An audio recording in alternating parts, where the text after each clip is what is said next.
Genuinely all waiting for you. Have we also got 32 people?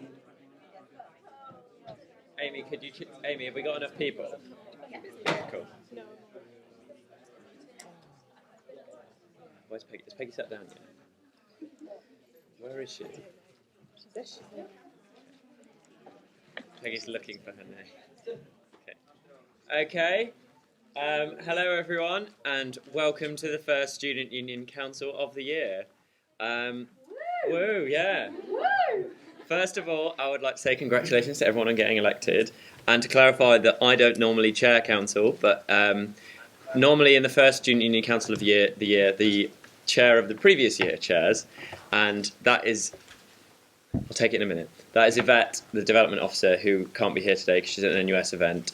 So I'm chairing for the meantime, but we'll elect the chair for the next meeting, which is one of the many very exciting things on the agenda today. And yes, Manesh? Are you chair because you like giving me authority? For anyone who doesn't get that little in-joke, Forge put a bit of a typo in my election edition of Forge that said I liked being the authority. So first of all, we need to agree the agenda and ask if anyone has any proposals for urgent business, which I assume no one submitted any, so I assume not. And is council okay to agree the schedule of council meetings that is attached in the papers? So that would be once every 2 weeks. There's 2 more before the end of this term, and then 5 in spring semester. Everyone happy to accept that? Nods is fine. Cool. And also, is council happy to agree the guillotine, which is when we end the meeting, to 7:45, which hopefully we do finish the meeting before 7:45. So everyone happy with that? Good. Okay.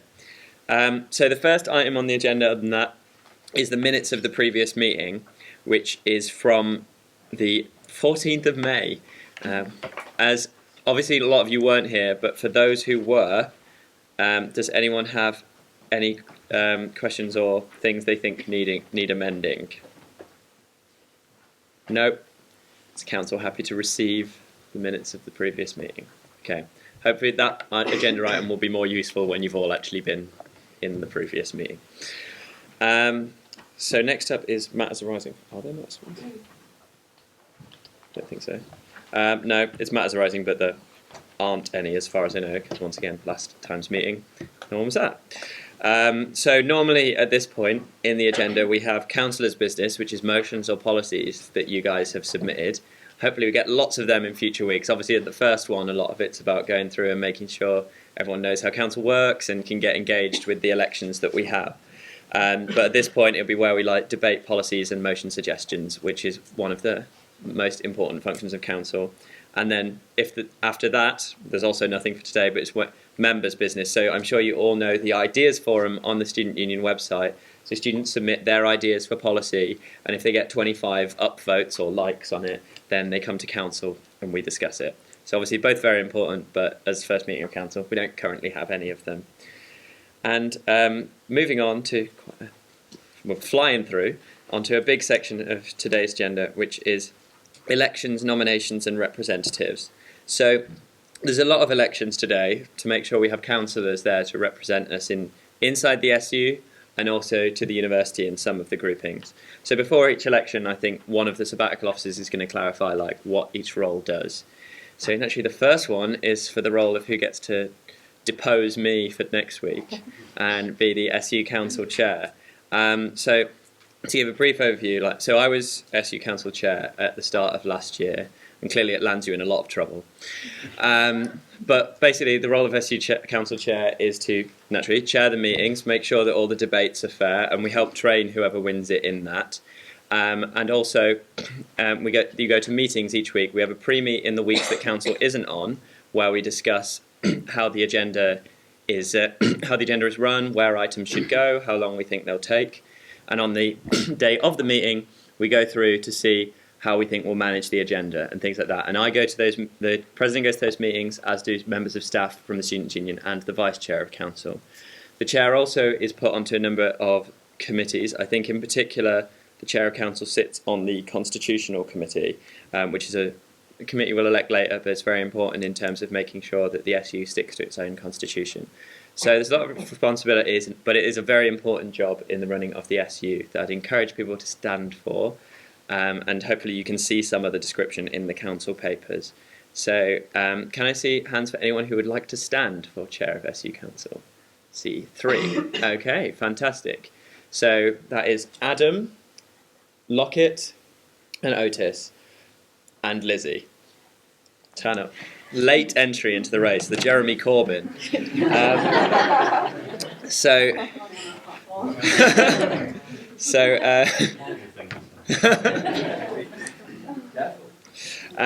what we're going to do is we're going to give each candidate about a minute or so to speak about why they think they should be chair of SU Council. And then we'll obviously, we take questions? We can take questions as to people, maybe a couple of questions, and then we'll obviously have a vote. Unlike previous SU councils, this election will be counted not here, and we will email everyone the results, which does mean if you don't win council chair, but you think if you lose you might want to be vice chair, you can also run for that, and if you win, your second preference votes will go to the second person. And yes, it's preference voting. But first of all, we'll take speeches, I think, in alphabetical order. So first, we'll go to Adam. And you can stand up if you want. You'll see how British tall I am. So those of you that don't know. So hi, I'm Adam. I'm the geography councillor. This is my second year on council. I ended last year as being the vice chair. I watched Christy and Yvette do a fantastic job last year. And they're startling hard work and everything. So I'm well versed in how to chair council and keep it in good stead. Christy, with his amazing chairing skills, obviously taught me a lot. Not that I'm being sycophantic. But I chaired a council meeting last year in the absence of Yvette, which was question-fueled the debate between whether or not a new society should be formed, SOCCOM versus International Students Committee, the big debate this time. I realise that most of you weren't there, but those of you that were there, nod along vigorously. I am the chair of one committee. I'm the vice president of a different society. I work in the union as well, so I got a good grasp of kind of how the union works. I've got a pretty good understanding of the constitution already, having read it because I was vice chair at the end of last year, and because I'm an elections nerd and constitutions are important to me. So electing me as chair would be great because I'd like to make it so that everyone gets the chance to speak and it'd be a really fair chair. I'm not going to make the Lib Dem joke because I realise that's going to lose me votes rather than win me votes. But yeah, thanks a lot.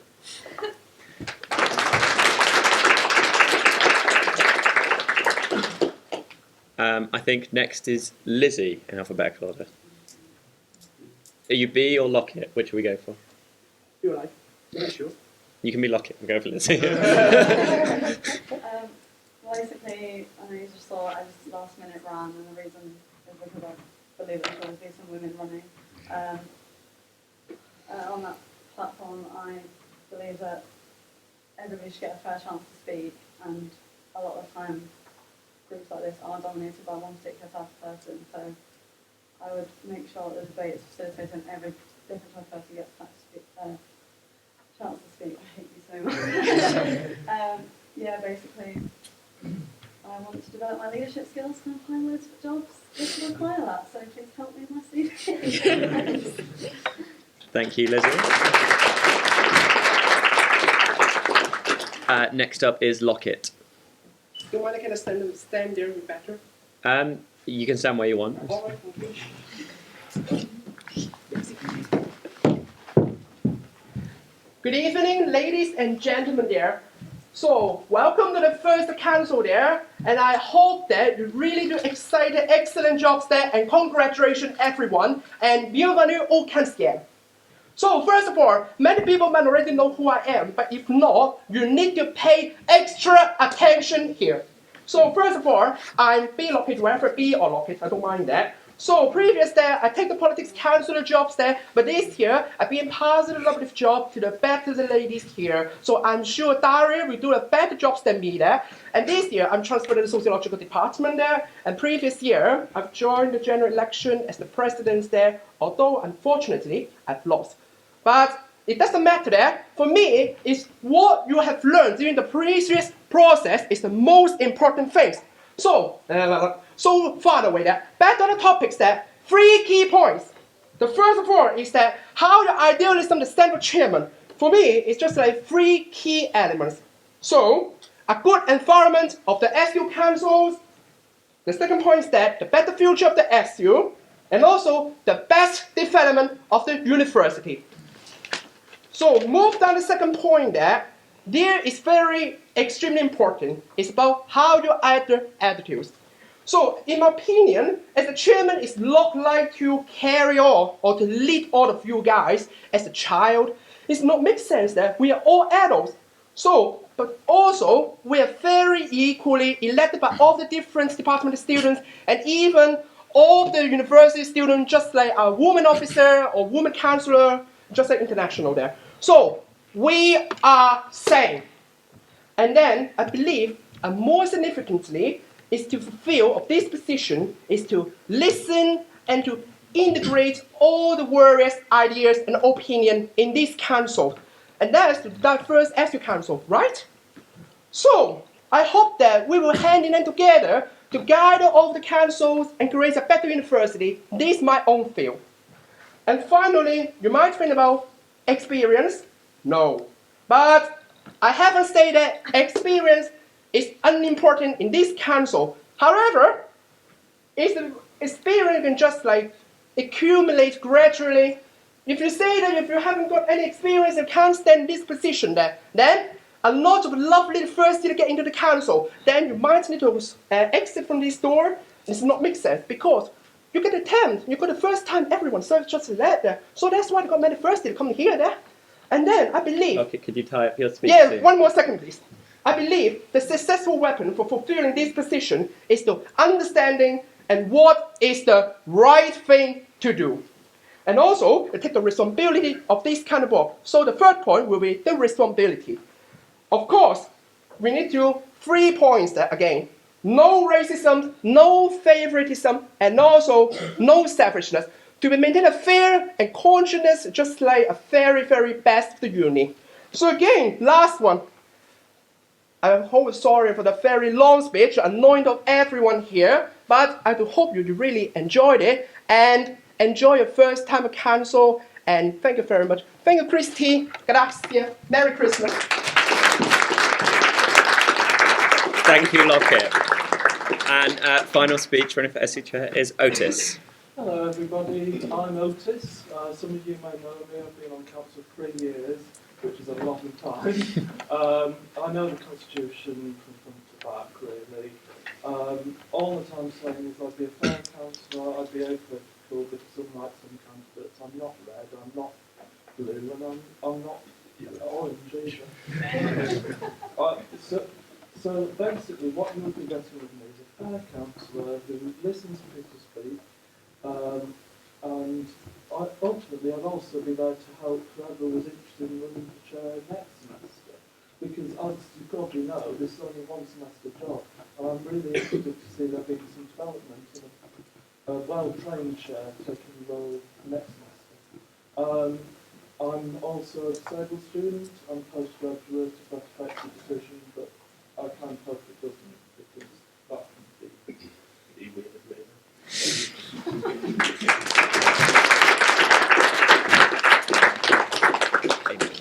Okay, so we're going to now hand out the ballot papers. I want to clarify to everyone that the voting is preference voting, so you put your candidates in favour of 1, 2, 3, 4, how many numbers you want to put. And the candidates are, if they'd wave, Adam at the back, Lizzie, Lockett, and Otis, who's just spoke. So, yep. Do you have the names of people on the paper? Or can you just Write them down, yeah. Can you write it down? I'm not going to write them down on every one. On the blackboard. Okay, we'll write them on the blackboard, yeah. Yeah. Is that all right? And then we'll go. Didn't know they had ballot papers. I mean,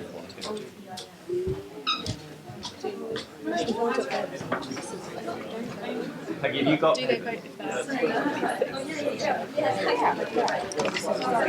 Officers do vote, yeah.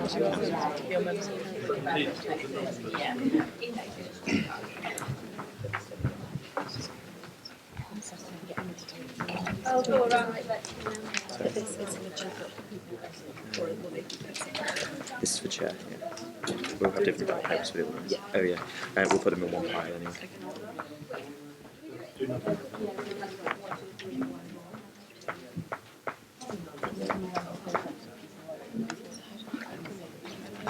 can probably collect them.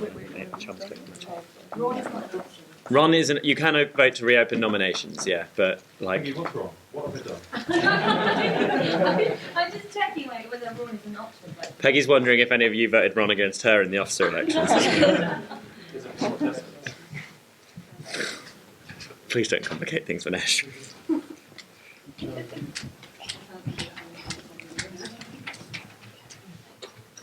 Oh yeah, yeah.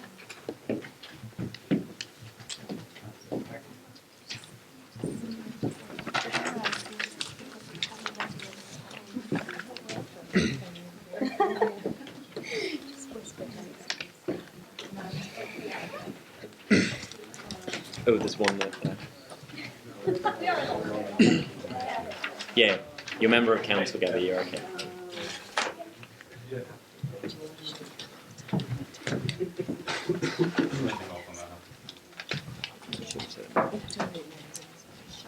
Have we got everyone's ballot papers in there? No. Okay, while they're collecting the rest of them, I'll move on to talking about the next election. So, as I clarified before, the chair has a vice chair. Now, the vice chair doesn't have all the jobs of the chair, but they do deputise when the chair isn't there. I was also vice chair of council at one point, years ago. So sometimes if the chair isn't there, the vice chair will chair a meeting. And also the vice chair goes to all of the pre-meetings with the chair and the president and staff from the student union to help sort out the agenda for meetings. They also help in, sometimes if the chair is trying to pay attention to who's got their hands up first, the vice chair will be able to do that job while they're organising the meeting. So it's also important in a smooth running of council. If you did run in the chair election and think you might want to be vice chair if you don't win, you can also run in this one and we'll just redistribute the votes if you end up winning the chair election. So can I see if anyone would be interested in running for vice chair? Okay, so that's, can I get names? It's Alex, Daria, Fred, right, and Peter. Okay. Oh, it works across that way. Oh, and Serena. Okay. Yeah, that works as in that order as well. So I'll clarify for this one. Can just have 1 minute speeches, and we'll go through the same way again. So if first you could take a speech from Alex. I'm Alex, I'm the economics councillor. I wasn't on SU council last year, and I believe that could find my best because I believe I can give new opinions and fresh ideas into the council. Last year, however, I did serve as disabilities officer on Sheffield Labour students, and I'm still involved with Sheffield Labour students as the treasurer. I'm also the collections coordinator on RAG committee this year. As vice chair, I think for committee roles, I do end up speaking to a lot of students, so I'm very good on knowing sort of what students want from their SU and what they expect their students' union to do for them. And as a sort of I'm politically affiliated, I do have a good understanding of SU policies and of SU politics in general. If I was to be elected vice chair, I think most of the thing would be to support the chair. Look, we've all got degrees as well, most of us serve on other committees, so chair is a big time commitment.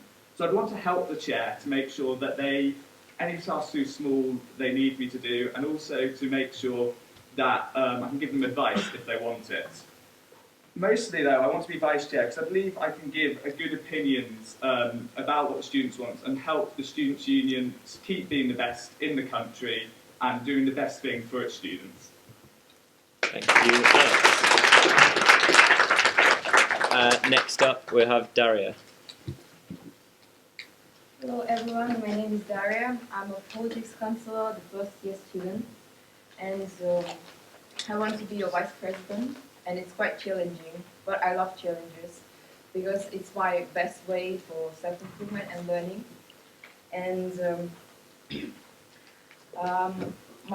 my previous challenge was to be into my elections and then challenge my department with my extraordinary ideas, while all students challenged me with the status of inexperienced first-year student. But as a result, you can see I'm here, and it's the result of both of us, of my department and myself.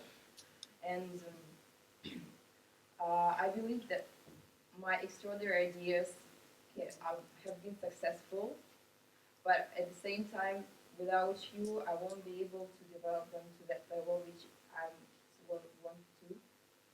So vote for me, because my position as a vice president, without you, won't be impossible. Thank you. Thank you, Daria. Next up, I think we have Fred. Hi, I'm Fred, a second year maths student. I was on council last year and I kind of fell in love with council and had so much fun doing it. In fact, I travelled back from London today just to come to this meeting. I sit on several other committees, from the largest special interest society in the union to a brand new startup, and in both of those I'm secretary and treasurer. And I'm also on societies committee as the political campaign, volunteering, charities and fundraising liaison. So I kind of like getting involved in like student voice and getting in everything.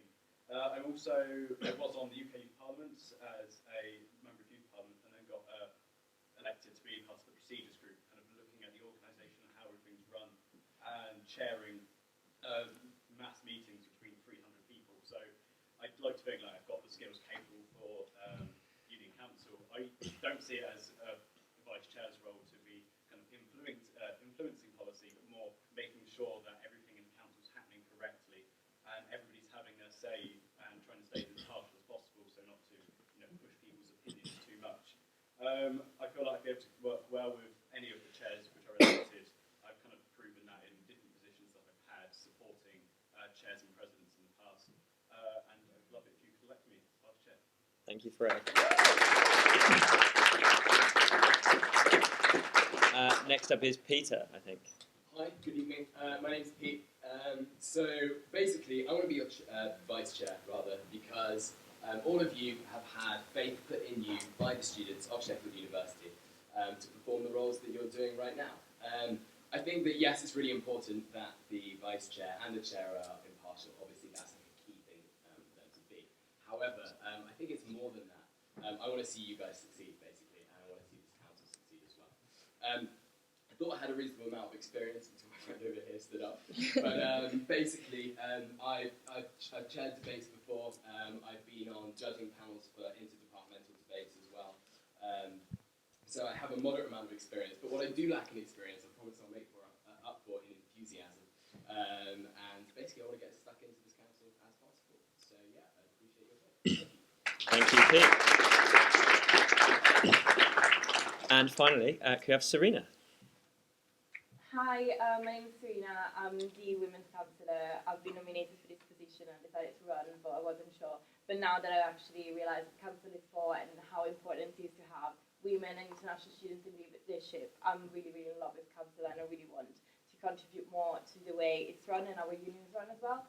Especially because I went to US training this Friday and I realised how, not really much better, but how good and how great our union is compared to others, and how important it is that people run it so that we can keep our title. I've had previous chairing experience in the sense that I've chaired modern United Nations conferences, which means that I know how to keep debates flowing regularly in check, keeping track of all the rules of procedure, and how important it is to just have an ordered debate where everyone gets a fair chance to speak and contribute with their positions, although sometimes they might not be seen as that important and relevant, even if they might actually be that. And yeah, that's why I'm running. I've been involved in the Modern United Nations Society University. I've been involved in ICT. I've been involved in women's committee. I've been involved in Italian Society and the book club and plenty of other societies. There were too many, but yeah, that's just what I've done. And yeah, thank you guys. Thank you, Serena. So once again, everyone will vote in the same way. If candidates could just wave so people remember who the names. It's Alex, Daria, Fred, Pete, and Serena.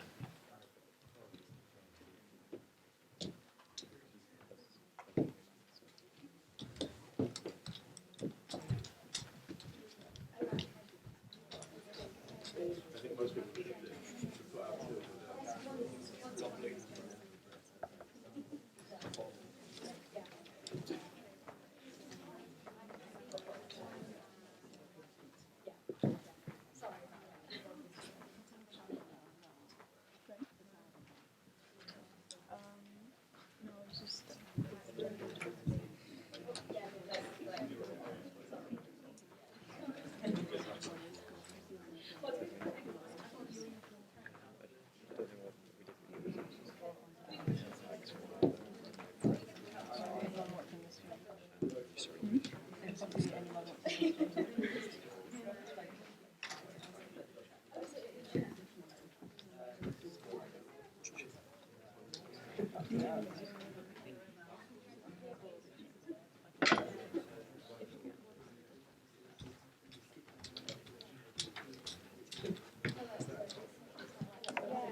Charming.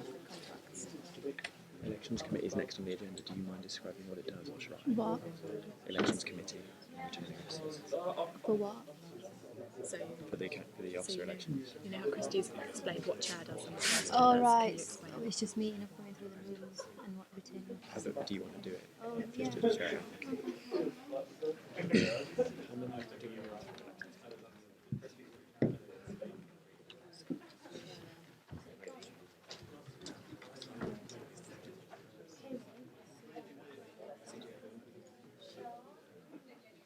Oh, figures as well.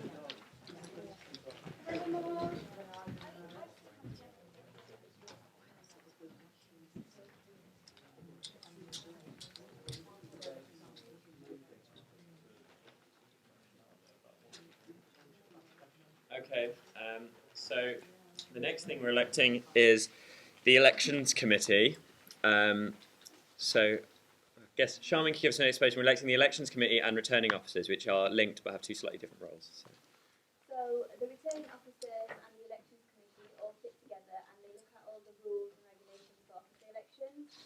They get together probably once or twice a week, and once the elections are running, the returning officers come back and they look at any complaints they have made, if everything's okay, if policies being followed, and then the returning officers get to know the results beforehand as well, just to see that everything's fair and nothing's gone wrong.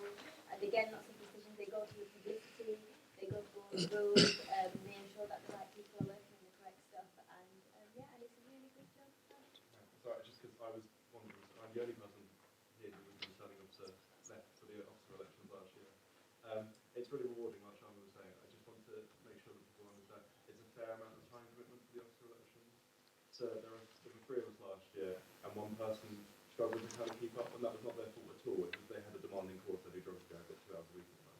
But you know, like some people actually have like it's a fair time commitment. So just if you don't think you can be able to put in the time, it just makes it a bit more difficult. So I suppose to let people know before it's good. Okay, so yeah, worth reminding anyone on council that if you have any intuition that you might run for an officer position or campaign for someone who might run, you obviously can't be a returning officer or on the elections committee of the election. Obviously, Sean mentioned they meet once or twice a week. Just to clarify, that's during the elections or in the run-up to the elections. You won't be like meeting regularly this term all the time. And so also to clarify, so there's we need 5 people for elections committee and 2 returning officers. That could be 5 people on elections committee, and 2 of those are returning officers if we don't have 7 people. And also, for any other officers here, I think normally the regulations are we have at least 1 officer on the elections committee. So could I see anyone who wants to be on elections committee? Hands up. It would also be useful if an officer was a returning officer as well. Yes. Having Yale last year was quite helpful. So got Charmin, Abigail, and what's your name at the back, sorry? Katie. Okay, we're up on 3. Giddens. Gabby. And we're 1 short. And Annie. Good to see the passion for the elections. So, unless anyone else wants to stand, I think that is our elections committee. Is everyone happy with that? Yep. 2 of you also have to be returning officers. Can I see if any 2 people being returning officer? Probably worth having someone who isn't an officer as well. But in terms of, but also 1. So that's specifically someone who deals with the complaints during the elections and is in there day to day during the elections. It gives a good insight into how the elections run. Could I see? It can be different people, but it can also be people on the elections committee. It's really fun, yeah. If you're nosy. We got Charmin. Anyone?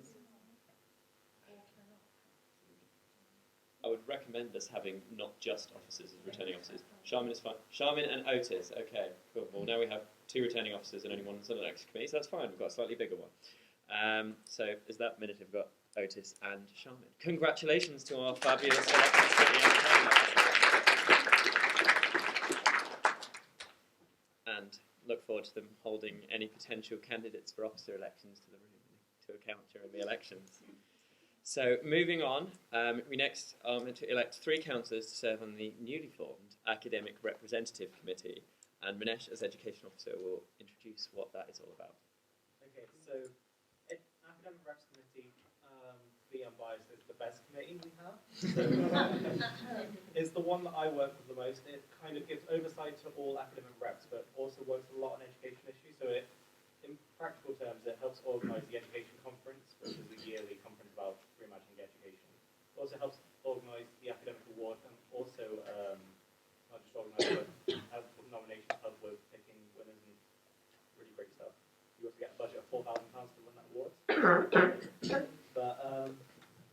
But yeah, if you're interested in education policy, if you're interested in the direction of learning and teaching at the university, this is a really great way to get involved with it and have some say of what we're doing with the Students' Union and how we can, or what we want the university to be like. Thank you. Work with me a lot. Thank you, Manesh. Can I see if anyone would like to stand to be on the Academic Representative Committee? Wow. Okay. Academic representation, more fun than elections. Who could do it? Can I see who has their hands up? Can you hold up name cards so I can take down names? Do you? Okay, so we've got Simon, Todd, Bill. I'll just put the first names, I guess. Billy, Samuel, Adam, Saba, Lizzie, Josh. Okay. Another point, I need to leave in like 5 minutes, so would I be able to go first? Yeah, Manesh, clarify, you can't have 7 people on this committee. No, it's constitutional. Okay, I look forward to counting this election. Okay, so could we, yeah, we'll have speeches, we'll do them in broadly alphabetical order, but if Sam Weston has to leave first, he can go first. Alright, so yeah, I want to run for this position because I'm already an academic rep for my department. I'm also the academic officer of my department of society. I'm involved with a lot of academic side of things. I'm also on the Faculty of Science committees, both for learning and teaching and for general Faculty of Science as the MBB representative. I'm also the MBB councillor. I mentor with MBB as well as a UCAS tour guide. I really love my department, and I also love academics, and I just want to make sure that everyone's getting represented, especially in the academic side of everything. And I feel that I'm also on the teaching committee for MBB, so I have a lot of chance to look over the academic side of my department and to have my say in how the students are feeling about their life and how to possibly make a change and to make a difference when it comes to something that we are paying a lot of money to get. So, thank you, Sam. Since I've been going in alphabetical order all the way through and I want it to be fair, I'm going to go in reverse alphabetical order this time, mix it up. So next is Simon. Hello guys, I'm Simon Todd, I'm the Department of Lifelong Learning Counsellor. My position for wanting to stand for this is twofold really. I have a very keen interest in making sure that as many students as possible get the representation that they deserve, because there are a lot of minority groups and smaller departments that don't have their voices heard, my own included. For those of you who were around last year, you may be aware of the Bible Department of Lifelong Learning, because we were threatened with closure. And I was one of the academic rep team from that department that stood and engaged in meetings with council, the officers at the time, and the university itself in order to ensure that our department could continue. And it was only through the voices of the academic reps and the officers and ensuring that that voice could be heard that we were able to stay open. And I want to ensure that that can't be repeated for other departments. I want to ensure that all departments have the opportunity to have their voice heard, have their students represented, and have their needs met where possible. And the only way of doing that is by ensuring that the academic reps have the tools that they need in order to go forward and continue with that work. And that's what I would like to enable. Essentially, That's my pitch. Thank you very much. Next up is Saba. Basically, good evening, friends. My name is Salam Nadeem. I'm a second-year mechanical engineering student, and I'm in the International Council at the Union this year. So basically, we all are here for degrees, right? And academic affairs is one of the important integral care of the Union, right? So my experiences from last year has been really good, and I know how to organize the representation system and to tackle the problem in the survey. My top priorities selected will be lobbying universities for fees and getting the latest equipments and books for the students, and then getting the value for money for our courses and any other factors affecting the students, right? So that's me. If you like me, vote for me to see me as your next academic rep. Thank you. Thank you very much, Saba. Next up is Lizzie. I thought it was Lizzie rather than Elizabeth. It's confused them. Yeah, I'm Lizzie. I'm LGBT councillor, and again, sadly, the only woman running. I believe in no barriers to education, so I would hopefully represent women, LGBT people on academic rep committee, and also try to represent or try to further the interests of other people who have barriers to education, such as other liberation groups, postgraduate students, mature students, people from low income. From low income, I'm actually doing a master's on a widening participation scholarship, so I already know a bit about that. I've actually been in 2 departments, so I'm undergrad in philosophy and I'm now doing a master's in modern history, so I have experience of a few of the departments in the university, and I think our education officer is really good, and I think he also believes in no barriers to education. I'm not sure, but definitely want to work with him on that, so thanks. Thank you, Lizzie. Next up is Josh. Hi everyone, I'm Josh. I'm the philosophy counsellor. Basically, I'm running for this position because I'm a massive education geek. I've been involved in campaigns for free education at the University of Sheffield, involved in campaigns around kind of trying to rethink education. And basically, I'm really keen to kind of improve the way education is carried out in the university, particularly with the way, like Lizzie was talking about, with the massive barriers to education. I don't really know much more to say. Thanks, I'm Josh. Thank you, Josh. Next up is Billy. Hi everyone. I suppose I better start with a bit about me. I've got a bit of experience in terms of being the chair of my own society over in med school. Sorry, I should have said who I am. So I'm a PGR counsellor, second year PhD in medical education. So I deal a lot with learning and teaching. And in fact, a lot of the time I do work with tutors to try and change their teaching strategies, etc. And that's based on feedback from the students. So I've already got quite a bit of experience in terms of influencing learning and teaching. And it's not been particularly easy, especially with medicine. You get a lot of dinosaurs. And I've had a lot of experience dealing with that and being quite successful as well. I'm also co-founder of the newfound PG committee, which is new after some years, I think. So as I've got here, I've seen a lot of issues with education and learning and teaching, especially in medicine, but around the university. I think that my experience within learning and teaching would really help me in this position, and I think, again, I agree with Manesh and Lizzie, there should be no barriers to education. I feel that being in the position, if I do get it or not, I can make a real difference, especially with a research perspective. I feel that I can be unbiased and fair and approach things quite logically. Thank you, Billy. And finally, we'll move on to Adam. I told you I like lecture. So, I've been on the Geography Staffing Committee now. This is my 3rd year on it. I'm not technically an academic rep, but I just like being involved in things. I've also been on the Departmental Learning and Teaching. I think staffing committees are really important, and it's how it's a collaborative enterprise between both the staff and the students in your department. I mean, staff have taken on board things that I've raised in the SSC, and kind of modules have been taken out, changed, and things like that. And I kind of want to work with other academic reps to make sure that they all have that experience as well. As part of my role in working in the Students' Union, I've given sessions on how to be an academic rep and how to chair academic rep meetings as well.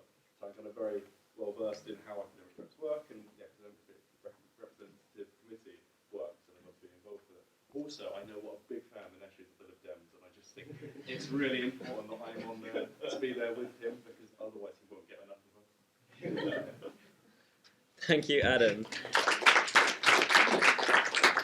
So once again, if everyone could write down in preferences their favourite candidates.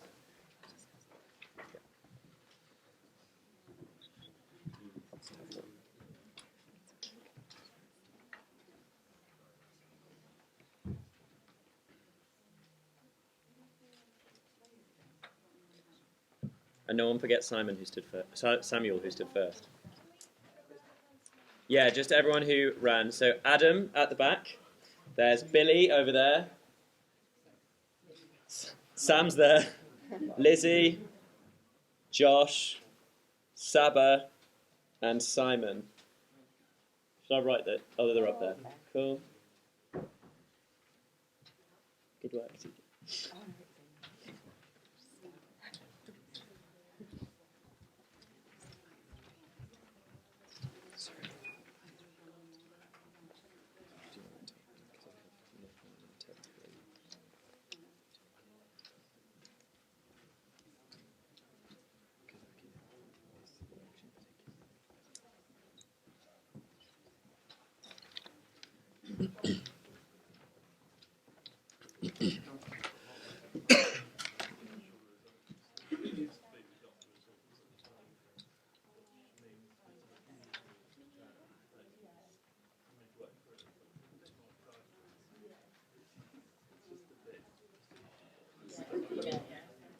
Amy.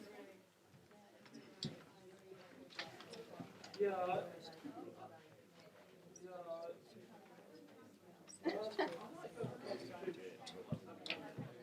Any more ballot papers?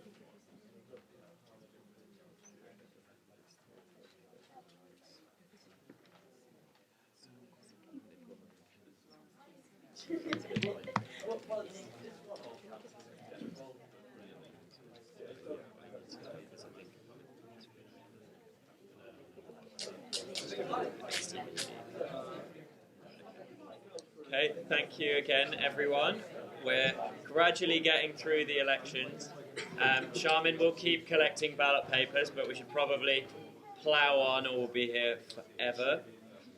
The next election is to Constitutional Committee. So I've been on this for quite a long time now, and I'm still on it. So the Constitutional Committee is made up of 2 councillors, the chair of SU Council, the president, and I think you, Catherine. But and basically they discuss potential needs to change the constitution and make sure that it's being implemented correctly. Whenever you see like proposals go to referendum about changes to the constitution, that tends to be decisions that have been proposed by Constitutional Committee to SU Council. So they discuss the things that might need to be updated and bring them here. So yeah, it's ideal for anyone who has an interest in working with constitutions or working with that kind of like I didn't want to use the words, but dry documents. So anyone with particular interest in that kind of thing, it would be ideal for you if you want to work in that kind of thing or are interested in it. So does anyone like to run for Constitutional Committee? Another contested election. I promise this is the last one. So I really do promise. We have Adam, Chris, Pete, Jamie, Otis. Is that it? Yeah. It is a couple of meetings a term, I would say. 2 meetings a term, we'd say. So can I write this down again? Sorry? You're not bothering? No. Okay. Down to... Unless I win chair, in which case I'm really excited to be a part of it. I do not know. Wait, who did I have? Jamie, Chris, Otis, and Pete. Yeah. Can we check if officers are allowed to run the Constitutional Committee?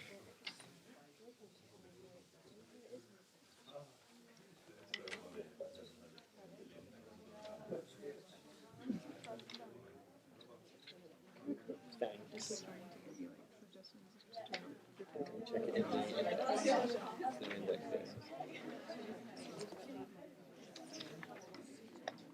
there.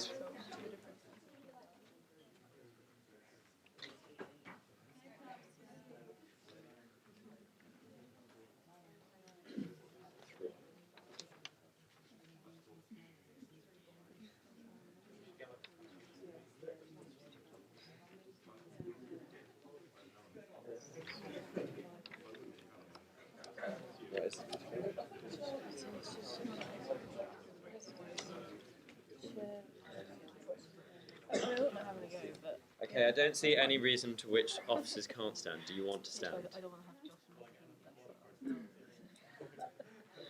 Josh. Okay, Minesh. Are you sure? Yeah, we can't find anything in the Constitution that says you can't. Well, in which case we'll depose him, but for the minute he can stand. So, okay, I'm going to go through this in a completely random order. So, take Jamie to speak. Hi, I'm Jamie. I'm Chemistry Councillor. It's my second year on council and it's amazing. I like to run because I just like to be involved and I thought the Constitution is kind of cool and I want to learn more about it. So do anything I can to help it, further it along, improve it. I'm nosy and I want to get involved with the rest of it. Lots more to say.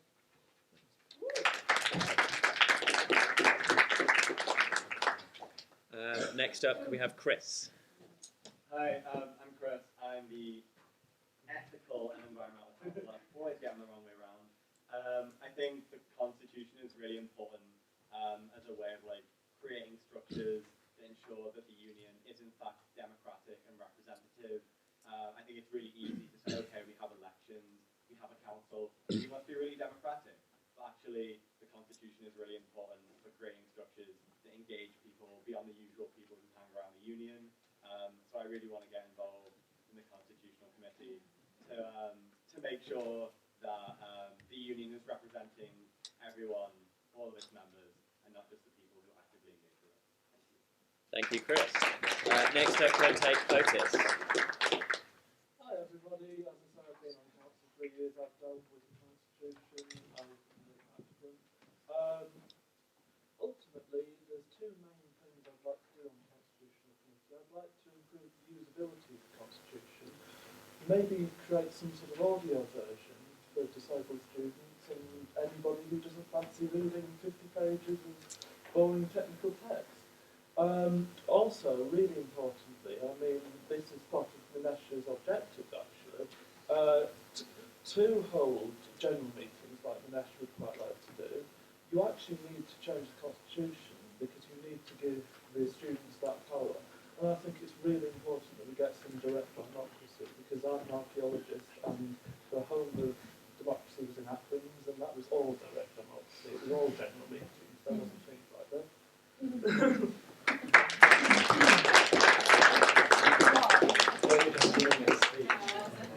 Next up, can we take Pete? Hi again. Actually, there's a bit of a story behind this one. I was not here last year. I was living in Singapore, studying at the National University of Singapore. They do have a students' union, but it's not quite like our own. In fact, I didn't even realise it existed until towards the end of my year there. The reason for that is the government has basically stripped all of the power out of the students' union. They have no budget. They don't really do anything. They basically elect a number of people just so they can stick it on their CVs and they never interact with any of the students. Now, this was a little bit heartbreaking, to be honest. They don't have nearly the same amount of resources that we do, and because of that, the student experience and just the cohesiveness of the student culture is really, really poor. In other words, I got a bit of a wake-up call as to the fact that the student union is actually quite important, and it is something that I actually have come to care quite deeply about because of that. That's partly why I'm here on student council. But yeah, I'd like to be on the Constitutional Committee because the Constitution forms a really important part of that. It's what we believe and who we are as a students' union. More importantly, it defines what you can do here and what any of the students can do, which I think is also really important. Lastly, I had a quick scan through it today, 55-page document, and there are just some things in there that don't really make sense anymore. And I had a couple of points had me scratching my head and were really, really outdated. So I'd like to change those. I have them jotted down on my laptop somewhere. Yeah, but finally, how many people do you know that are kind of looking forward to reading a 55-page document? Probably not very many. That's clearly wrong. Other people standing for it. But yeah, I massively appreciate your vote. Thank you, Pete. And finally, Minesh, you've got a minute. Okay, so like Otis, I also really like my objectives and would like to award them, but that's not the reason I'm standing for this. I want to be on the Constitutional Committee because I think there's a lot of things in there that need changing, and a whole lot of it more that needs to be a lot more accessible, I think. How many people here knew we had a Constitution before you knew about the Constitutional Committee? Yeah. But I think that's the key thing. Like, if we have a constitution which empowers all our members to, well, gives us all our power to make changes, and we don't know about it, how is that useful in any way?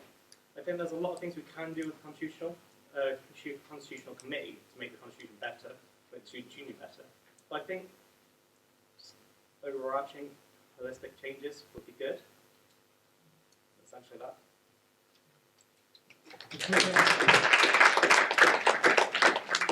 Thank you, Minesh. And if everyone could write down their options again.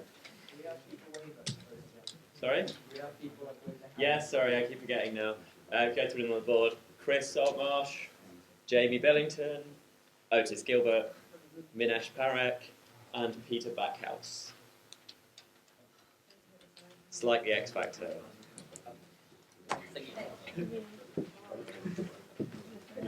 Yeah, by the last election I will be getting people to sing their votes.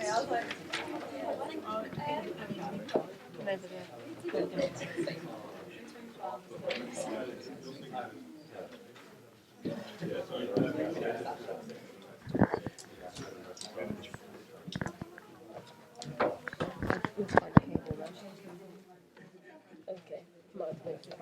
Yeah, so the reason he limited it was so they didn't take out the although there is a pain to get. It's interesting too.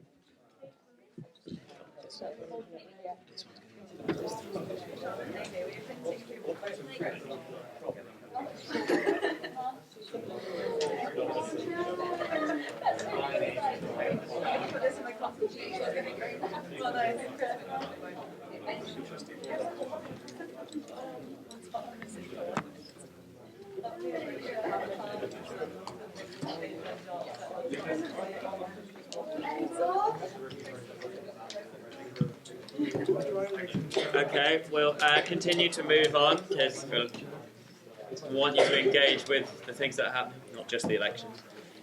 So next up we have Trustee Board Nomination Committee. I think this once again falls to me to describe. So the Trustee Board exists in our union because we are a charity. All student unions are registered charities because of the Education Act in the early 2000s. And all charities have to have a Trustee Board to oversee the work of the charity. They're legally responsible for the financial and strategic decisions of the institution. For this year, for the first time, we elected 2 student trustees, which means that the majority of our trustee board is elected, which is a step we were really pleased to take and came out of a council decision 2 years ago. So that shows how much change you guys can make. The Trustee Board Nomination Committee has the job of helping to pick out of people who apply to be external trustees. These are volunteers who help run and bring either expertise in the external trustees or also students as nominated students to be on our trustee board. So the Trustee Nominations Committee is important in the sense that they recommend which people they think council should put onto the trustee board who aren't elected. So we have 2 councillors to serve on that. Would anyone be interested in doing that? Jamie and Serena. In which case, yes, we have 2 candidates. Sorry, what sort of time commitment is there? I didn't serve in this one, but I think It's usually about 4 hours of meetings over the year, and then a half day to do the candidates. so. One second. I'll ask for candidates again just to check. No, I just want to see if anyone changed their mind on the basis of time constraint. So that is Katie, Jamie, and Serena. Okay. In which case, once again, 1 minute speeches. We'll go with Katie first. This is much more exciting than normal first councils. You guys are running for things much better. Good work. Right, I'm really sorry. I've had tonsillitis for a week, so my voice is a bit off. I normally talk a bit louder than this. I'd like to run for this because I really love the charity side of the university. I've been involved in a lot of charity stuff through the university. I've run on many committees as charity, sex, etc. I've also worked for a charity outside of the university, Girl Guiding UK. I've worked for that for 6-7 years now. It's like a big part overseeing it from a much bigger side, so I have a lot of experience in that. Yeah, it'd be great to run a bit for me. Thank you. Thank you, Katie. Next up, we have Jamie. Well, I ran for the last one because I love to get involved in things. I'm running the first one because I really do enjoy working for charities. Summer before last, I worked for a couple of months as a paid charity fundraiser. On top of that, I've also been involved in the running of Joseph's Call, which is a local charity from where I live at home. I'm also heavily involved in the Scouting, which is a registered charity. And I used to plan and run charity fundraisers each year before moving to university with my youth club. So I think charities are ace, and I love working for them, and yeah, I want to add more charities to my repertoire. Thank you, Jamie. Next up is Serena. Hi, it's Serena again. I wanted to run for trustee because when I decided to run for councillor, I was looking at the position. I thought it was brilliant that for the first time students get on board and could decide how our students' union is run, in the sense of like helping oversee it with professionals and people who actually have very, very important impact on it. So I think it's brilliant that students get that kind of leadership opportunity, and I would really, really like to be part of it. And I think trustee board is very, very important, not just as a charity and the organisation that helps run the charity, but also in terms of like what students want and how they want the students' union to operate and the kind of direction that they want it to take as well. So thank you. Thank you, Serena. I think we had a last-minute entry from Ella. So also Ella. Hi, I'm a first-year architect. My first time on the council. I thought this was a cool opportunity to get involved with. Hate to jump on the bandwagon, but I'm also part of the Scout Association. I've been involved quite a lot in the county. Derbyshire have a big youth council with the Scouts, and I was involved with the nominating of our youth commissioner as such. So I work very closely with our county commissioner. On a similar kind of note, lots of transferable skills. I just think it's really cool to have a bit more of an insight, get a bit more out of being involved with the council itself.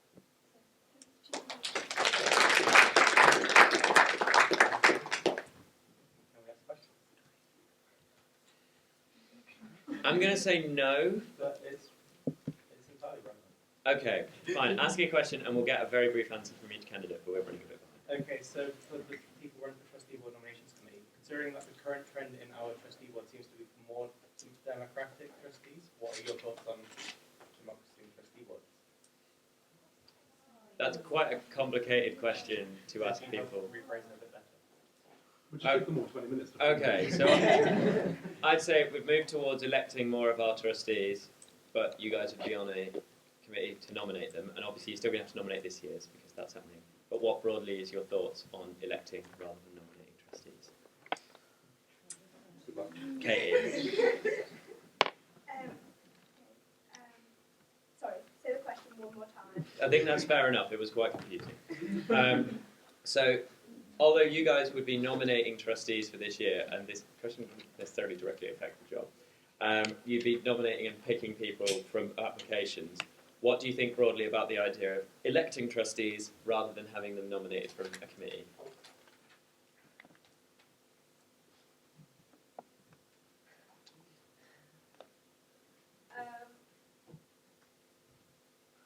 I think electing them is important for the fact that I do believe that more people deserve a vote.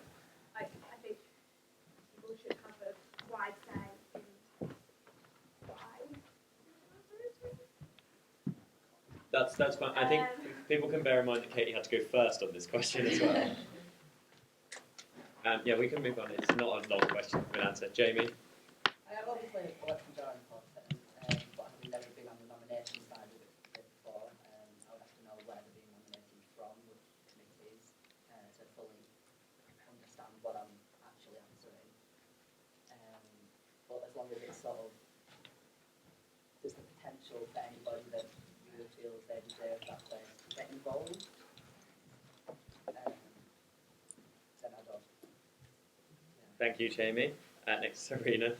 I think it's brilliant that trustees are getting elected because considering that students don't engage in politics as much as it would be desirable for them to do so, maybe having like one more position that it could run for would be an incentive for them running and just being elected and supported. So, and especially because the trustee board is such an important body because it's overseeing the entire work of the quite crucial that people are elected in it and have a say in the way it's run. So I'm quite in favour of elected trustees. Trustees are nominated in council against people who've been elected anyway before, so it's always kind of like election. Okay, and finally, Ella. I think it's really good because I personally have no connection with any kind of council on this level before. I just did it off my own back. I think having that election gets rid of the stigmatism behind nominating not favourites but people that are perhaps on that scene of being involved in that. It just opens the doors, gives people that more of an opportunity. Okay. Thank you all, and apologies for that incredibly mean question.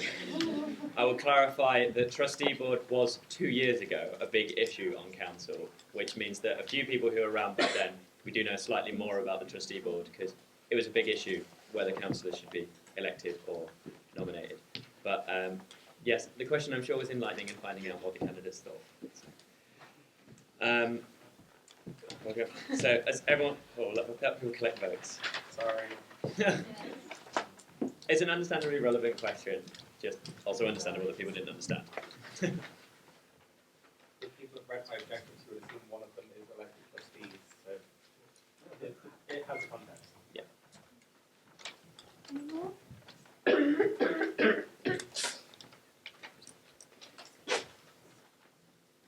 Okay, so finally, we have one more set of elections, which is for the University Health Service Consultation Group, and Gabby can give you a bit of a sense of what that is. Oh, right, yeah, this is really great. I didn't realise that I was actually having Oh shoot, I've skipped one. We'll get back to Gabby. Next is Library Users Group. Mesh, what's Library Users Group? This is a group of library users who report back to the library.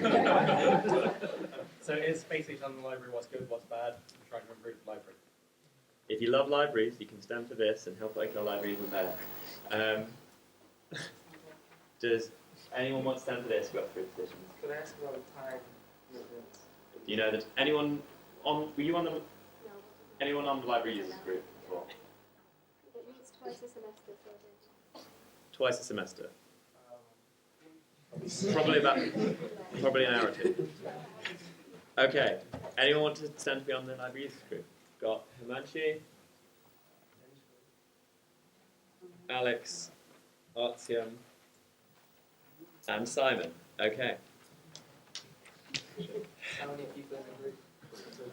There's 3 places. We have 4 candidates. So I think we have to run an election.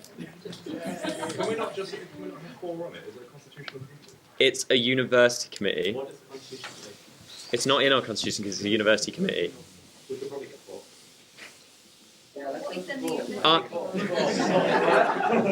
Is council happy to accept Manesh recommending 4 to the library users group? I'm sure they'd like to know more users. Yeah. Would we have to do a vote to, if it doesn't go through, to have the 3 ready, but then if it does, we have the 4? I think we'll bring it back if that happens. But I hope that the university aren't going to be like, though that's too many library users for us. So, kind of take down the names of who said they were running. So it's Artyom, Alex, Alexandra, Alex will go for. I thought there might be more Alexes, Simon and Himanshi. Fabulous. Thank you all. Okay, moving on to, now I don't know if you guys have heard about it, but there's this thing called the University Health Service Consultation Group. And Gabby is going to tell you more about it. Yeah, hang on.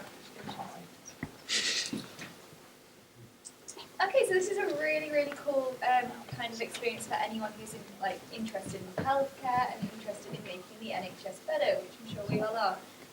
So it's really low commitment. It's 1 afternoon per semester, so a couple of hours a semester. You get to work with doctors, nurses and other health professionals, bringing the grievances and complaints of students about the health service to them and helping them solve problems and make the service better. So we've actually had some really great successes in the last couple of years. We now have a University of Health Service app, which is really great. I recommend you all download it. It's actually really fun.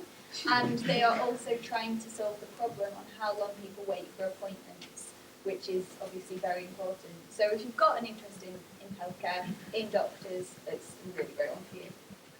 Thank you, And Gary. It says in here, elect councillors. Is it just we can have a fair few? Well, anyone can technically be elected onto it, but they wanted councillors because they thought you guys would be really committed and really knowledgeable. So Well, they actually, asked you. Gabby, my question was, is it just however many we want? How Up many to people? six. That's Up to it. 6, okay. But Would anyone like to be on we the... can get more. Okay. Okay. Oh my God. Sharman, you can turn up anyway. Billy and Himanshi, Alex. I'm not putting my hand up. I've got nothing to say. Omar, Alex. Alex. Oh my God. Abigail, Lizzie. Oh my God, I'm writing over other things I wrote. And Saba. That is 7 people. Do we think we can... No, that's fine. 7's good. We can have some... Congratulations, Billy, Himanshi, Omar, Alex, Abigail, Lizzie and Saba. Oh wait, there's 8 actually, there's 2 Alexes. Okay. Congratulations to both Alexes though, you don't get half of it. This is why I called you Alexandra. Yeah, Alex Burns and Alex Richardson. Okay, we are through all the elections. I think council is due a round of applause for electing ourselves. Hopefully we'll be able to get you the results of the other elections by the end of tomorrow's working day. We'll have fun counting them. I will. I love elections, so I'll have fun counting them. I'm not sure about these guys. So the next thing on the agenda is the returning officers report. But since I'm presenting the returning officers report, and this is something you will see happen in council, the chair has to hand over to the vice chair, but we don't have either at the minute. So Annie has been designated vice chair of council. So Annie, you are the chair. Hello everyone.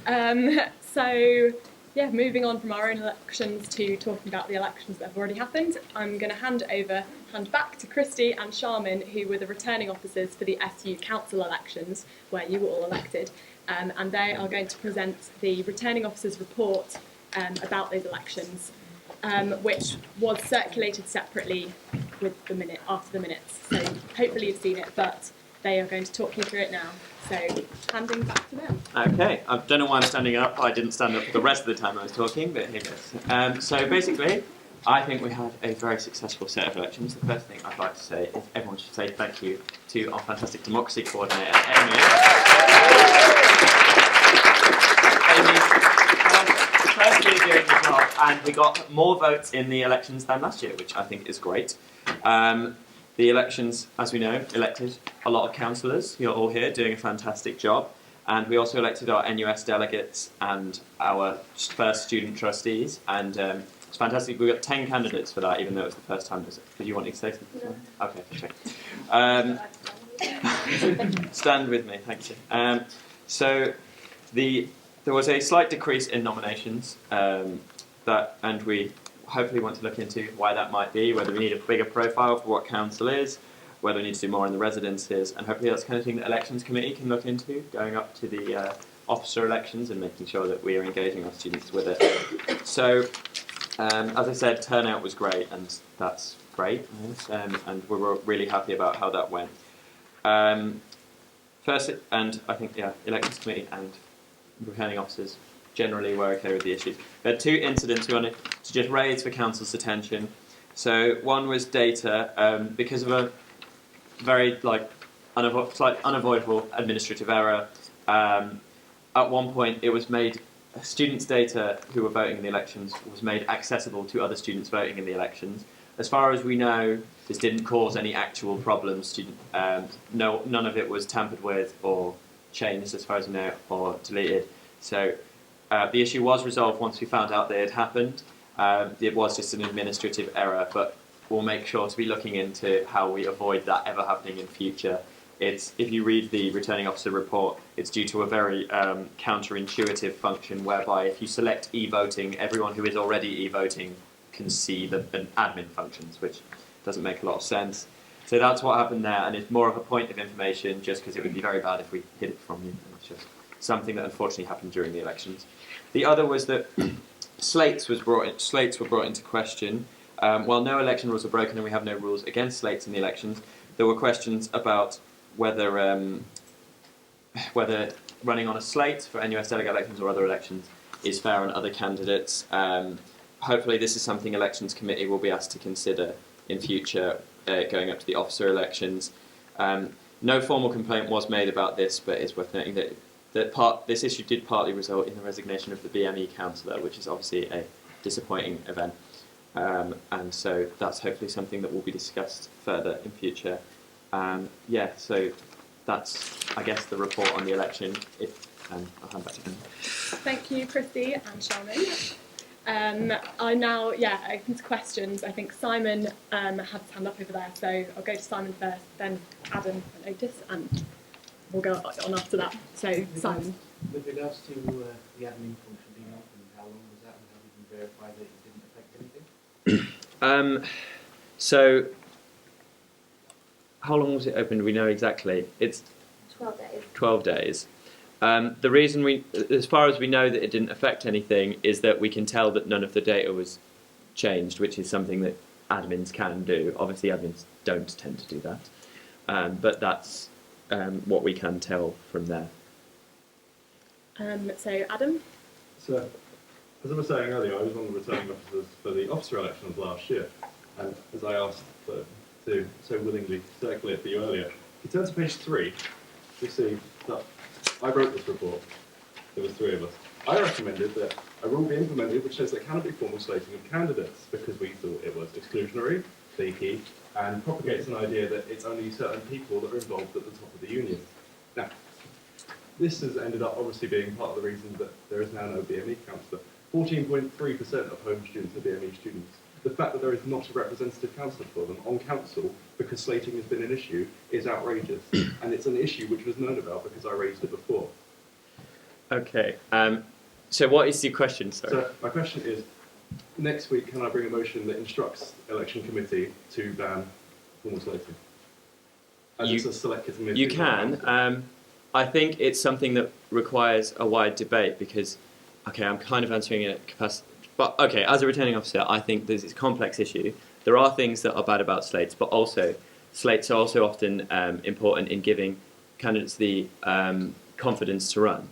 So it's widely reported in elections in the past that disabled candidates, postgraduate students, mature students, and candidates from many less well-represented groups in student elections often find it easier to run if they're running with someone else. I think it's worth bearing in mind that while I don't want to share the details of the person's complaint because they haven't given their consent to it being shared, there are wider issues about particularly what happened with this year's slate to leading to why the BME councillor resigned than it just being about slates. And therefore it's a bit more complicated than that, and I think there are other issues that have to be taken into account before just banning slates, because I think there's a wide discussion that has to be had about the pros and cons. I think as it was raised in the report of the returning officers as an issue, it will be something that is talked about by Elections Committee once we know who they are. Shall we move on to the next person, or do you have a particular... You can follow up if you want to. Would you like to follow up? I just think it's... So, obviously Ford ran with a thing about Minesh. I'm not particularly interested in that, it's relevant or not. But it gives the idea that when there are slates, it's here are the 8 people you should be selecting, that you should be electing for this. And it's cliquey and it's horrible. And I understand, I do completely get, and I think it's incredibly important that people with disabilities and people that are encouraged to be involved. And again, another recommendation I made in my report was that the Disabilities Councillor, Women's Councillor, etc., representative councillors are on election committee because it's really important that we make elections accessible. But it's really important as well that we remember that slating puts people off because it sits there and goes, how can I, as someone who's not a part of that clique, is not a part of that group, fight against that kind of grouping? I mean, also, I just kind of answer, there were no stated slates before candidates came out. I would definitely think that was wrong because candidates can't campaign before elections start. So I'd like to think it doesn't put anyone off standing. I think this is somewhat a debate to be had outside the report, and the debate should probably be something that should go, yes, to Elections Committee, but wider to Council in general. I would also wish to clarify that because constitutionally our rules, we use single transferable vote, which is quantifiably the worst system for getting a whole slate elected. it ensures that if there's a set group of people that are voting for a slate, that the views of others are heard. And so I think that is worth bearing in mind, at least in that conversation, so that we do what we can to limit certain effects of it, but obviously it's a debate that has to be had further. Yeah, thank you for those points, and they will be, when Elections Committee look at this, and the views of Council will be taken into account, so it will become part of a wider discussion, so it's good to hear people have opinions on it. Otis, I think was the next question. Two things. Into that, I'd love to see a fixed date for that debate made now in Council. But more specifically, this year's Council elections had something quite odd in the nominations. In previous Council, a few days before the nominations closed, if no one was running for a position, everybody who was eligible to stand for that position would get an email saying, look, nobody's running, please stand, we need you. And in this council, unfortunately, the only people to get that kind of email are people like me, former councillors, and even then, not all of them. I know the former journalism councillor didn't get one, for example. And it's just in terms of filling those vacancies, it's essential that that email gets out, because it encourages people who wouldn't normally stand to stand and fill a vacancy and give us a full council rather than what we've got now, which is about 3/4 of what council should be. Okay, in response to that, I would recommend that whenever the Elections Committee that is elected today reports on in its initial meetings from this term, and whenever that report is given, that we debate that issue then, because they will bring recommendations, and that's then for council to discuss. I'd recommend that. In terms of the email, yeah, I guess it's just that. Sorry, Amy. Can I just say about that? With those kind of communications, we largely depend on departments to send those out, and it's completely at the discretion of the departments if they forward those messages onto their students for us. We do make sure that they go out to every department, especially ones for which there are no nominations, and we do try to kind of push people to do it, but we very much rely on the goodwill of the department to send those out, because we don't have access to those mailing lists ourselves. Just a second, that's all right. I work for Amy, and I know that I visited archaeology twice. I also know I visited journalism once to say, you've got no one running, here's some more materials. And then we were sending out kind of set text to be sent out to people, so we really were trying. We would kind of, you know. Because you came into my department, and after that, there was 3 emails sent out, and then there ended up being like 4 people running to use it. So I know it does work to send people out sometimes, and like in the smaller departments, that you don't get as many people getting involved. Thank you. That was also something happened in my department. We had nobody running for it, and then somebody came round into the department, and there were 3 people who got phone calls to be included from the department. Okay, thank you. I hope that assures you, in answer to your question, that some things were done, and they will be then considered by, the points raised will be considered by Elections Committee, who will feed back to the rest of Council. I think Alex had his hand up next, and then Billy. Yeah, in regards to the NUS elections, they were done by STV. I know a lot of people who didn't really understand how the NUS delegates were elected and don't understand STV like maybe some people do in here. Like, in future elections going forward, would there maybe be a bit more of an explanation of how the voting system works? So I know a lot of people who just voted for one candidate and then just didn't bother voting for everybody else, like they vote for their friends, and not realising that actually every single preference matters until I explain to them later. So I absolutely think that clarification on some of how the voting system works should be done. It would be a nightmare if I went into a detailed explanation of STV now, but its complexities is why it makes everyone's vote worth the same. And so obviously that makes for difficulties in explaining it, but we should absolutely encourage everyone to use all their preferences, because the system relies on people voting as they want to. And I think, yeah, we should definitely communicate that better to people. I think it's only relevant particularly for NUS delegate elections, although we can explain AV better for the officer elections as well. Thank you. Does that answer your question? Yeah. Good. Okay. On to Billy. It's not a concern I've heard a lot of people talk about, but it's something that I was quite confused about when initially running as to why. Well, my question is, what is the justification for not having a PGT masters for council? Could you clarify a bit more, because I don't know So enough. so I'm the PGR councillor, Yeah. there's no PGT councillor. Yeah. Which seems to me There was the opportunity. no one stood. No one stood.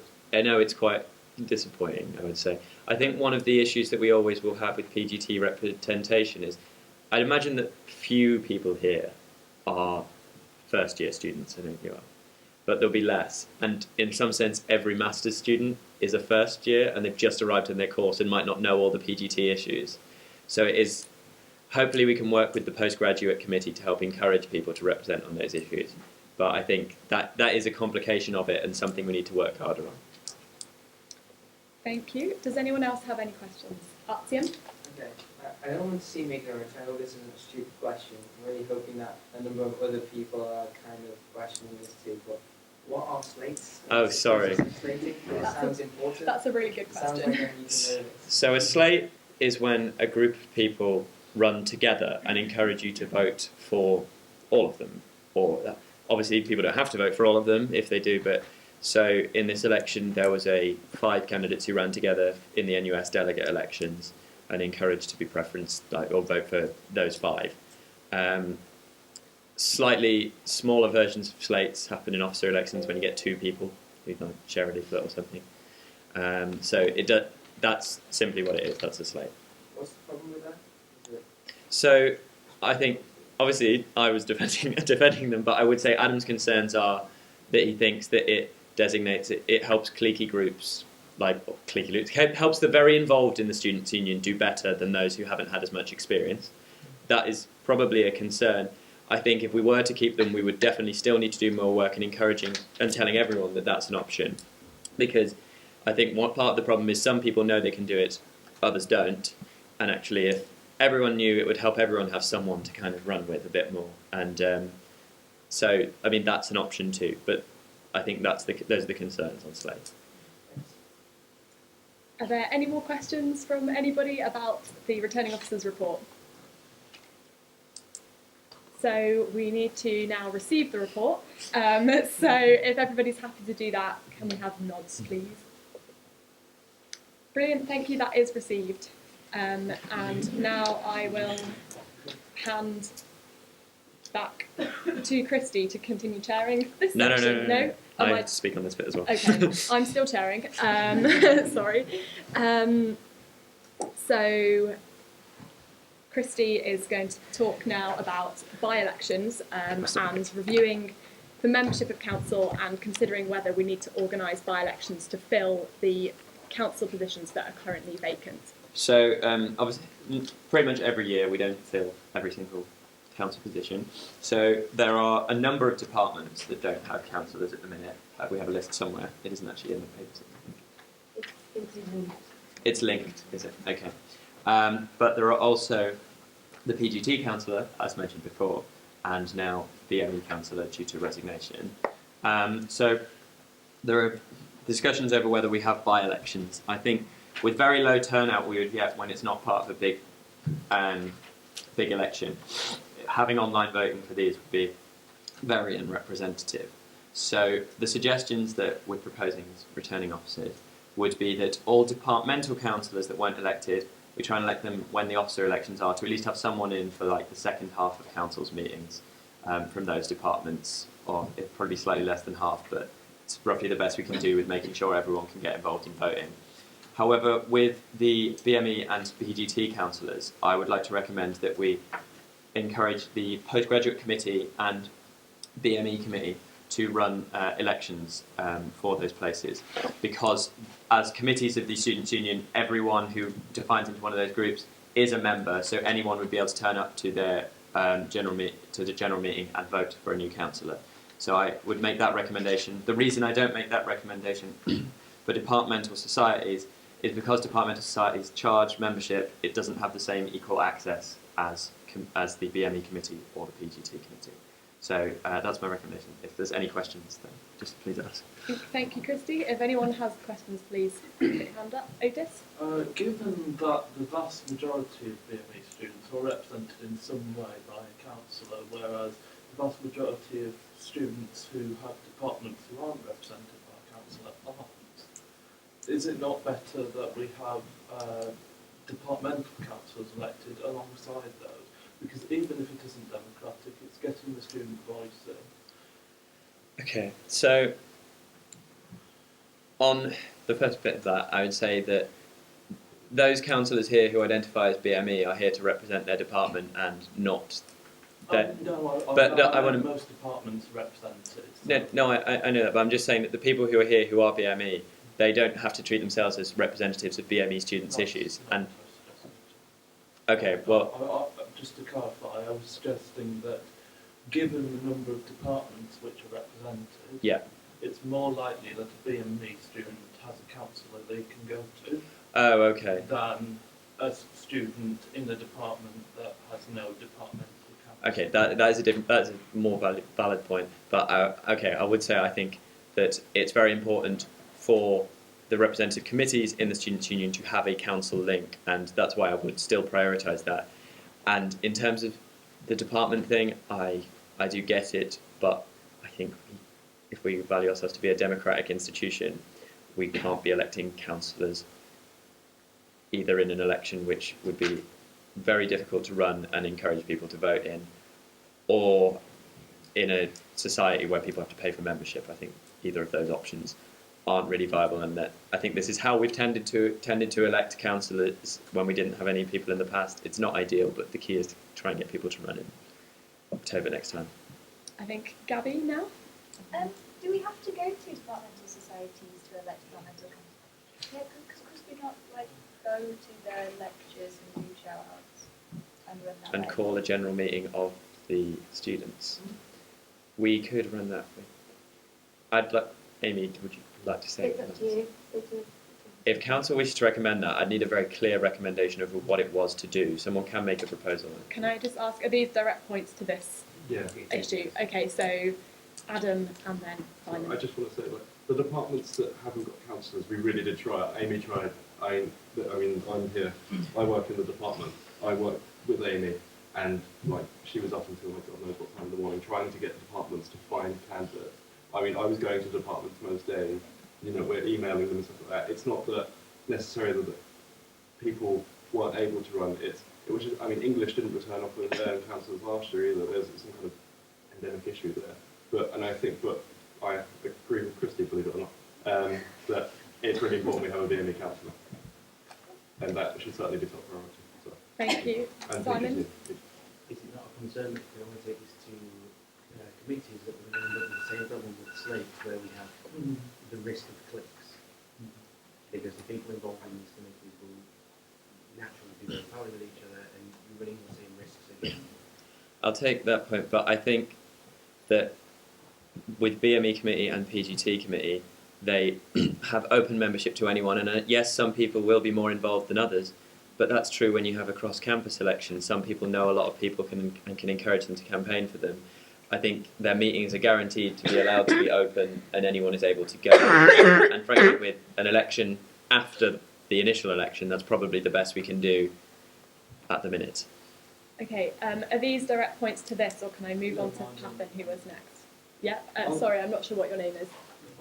Nathaniel. I was just going to say, on that point, in terms of the representative councillors and the fact that it's not prepaying membership, can then you insist that those elections have to be competitive with a multiple choice of candidate? I mean, if we pride ourselves on being a democratic institution, if we want elections that don't represent North Korea and instead represent something a bit more democratic. I would.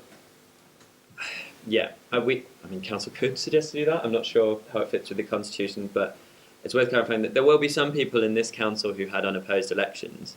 The problem, I think, the difference between us and North Korea is that everyone is able to run for council, and if one person stands, that's that. I mean, if nominations went out to Sheffield Hallam and Nick Clegg stood and every other party went, "Nah, you're fine, mate," then he'd probably win, and that would be how it was. If other people don't choose to stand, there's little we can do about it. And I say one person standing is better than none. Is my personal opinion on that. Josh, was this a direct point? So I'm just confused why this can't be run by the Students' Union rather than the committees, and why can't we run online? So it's just. Well, so I mean, in pure staffing time, it takes a lot for Amy to run the big decision while running council at the same time. This time, we'd have to have the elections committee go through this process again for those elections. I think it's incredibly time intensive when no one in these departments has put up candidates. Admittedly, BME did, but I think that it's important to clarify that constitutionally the committees are the students' union. They are the collective representative of those students identifying into those groups. It's different to a society that you don't have members. All BME students are members technically underneath their BME committee. I'm going to move. Is this related to? Okay, so Catherine. Just to add on what Simon was saying, even if the committees run the elections again, conduct the elections, are we going to supervise the elections? Do we know that they have publicized the elections properly, that they get enough nominations from people who are not regular in the committee meetings themselves? So are we going to supervise those things too? So there is an officer linked to every committee anyway. So we don't, I'd imagine, go to every meeting, but pretty much go to every meeting. I don't actually. I had the exchange and they seem to have slightly folded.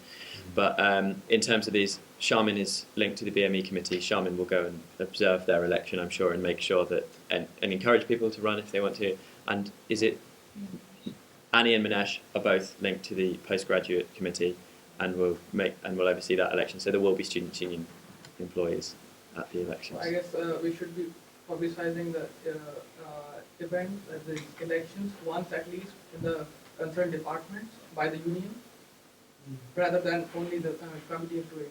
Oh yeah, the union should. Yeah, At least I definitely once, believe we at should least advertise that and encourage people to come along. So, did you have a point out? Yeah. I must seem really unaware of what's going on. But what does PGT and BME stand for? PGT stands for postgraduate taught. So master's students are postgraduate taught. PhD students, like Billy, are postgraduate research. Or are you MD? I don't know. It's actually the end of the Cool. Just checking I hadn't got that wrong. And BME is black and minority ethnic students. So it's. I thought it was something like that. That's fine. Always ask questions if you need to. Yeah, those sorts of questions should always be asked because it's really important that everybody understands what is being discussed because otherwise we can't contribute. I think Otis, Simon, Ella, Lizzie, Catherine again. So, Otis. Given that this issue has obviously raised a lot of interest with councillors, and given that council is so small this year, I mean, it's small most years, but it's even smaller this year, I move that we hold AGMs within departments and within committees to elect councillors for all vacant positions. In which is, if it's a motion, then you have to check if there's any questions to Otis. Okay, does anyone have any questions to Otis's motion that he has submitted? Minesh? So are you proposing that goes to departmental committees as well? I'm not proposing it goes to departmental committees because, as Christy has pointed out, they are paid to join. Can you clarify the differences between the representational and the departmental? Representational, working committees... No, I mean what you envisage. Oh, sorry. Well, the working committees, I'm happy to run it as Christy has suggested. In terms of departmental things, I would send... someone would send out emails. I mean, I'd volunteer if no one else has time to do it, because it's really important. And basically, we'd organise one event. I mean, we could do it in an hour in the common room of the department that doesn't have a councillor, and we'd get nominations, then a vote, just like you would on any committee, just like you would on any election that's not online. And it'd be so simple, and I guarantee we would fill at least half the vacancy. Okay. So Katie. These questions. Everyone's Everyone's questions. Yeah. Not speakers. Katie, and then My Alex. question about this is, like, yes, it would be great to have the full committee, that's not what I'm saying. However, the ideas that are being suggested as to how we can get them faster are things that Amy did weeks ago.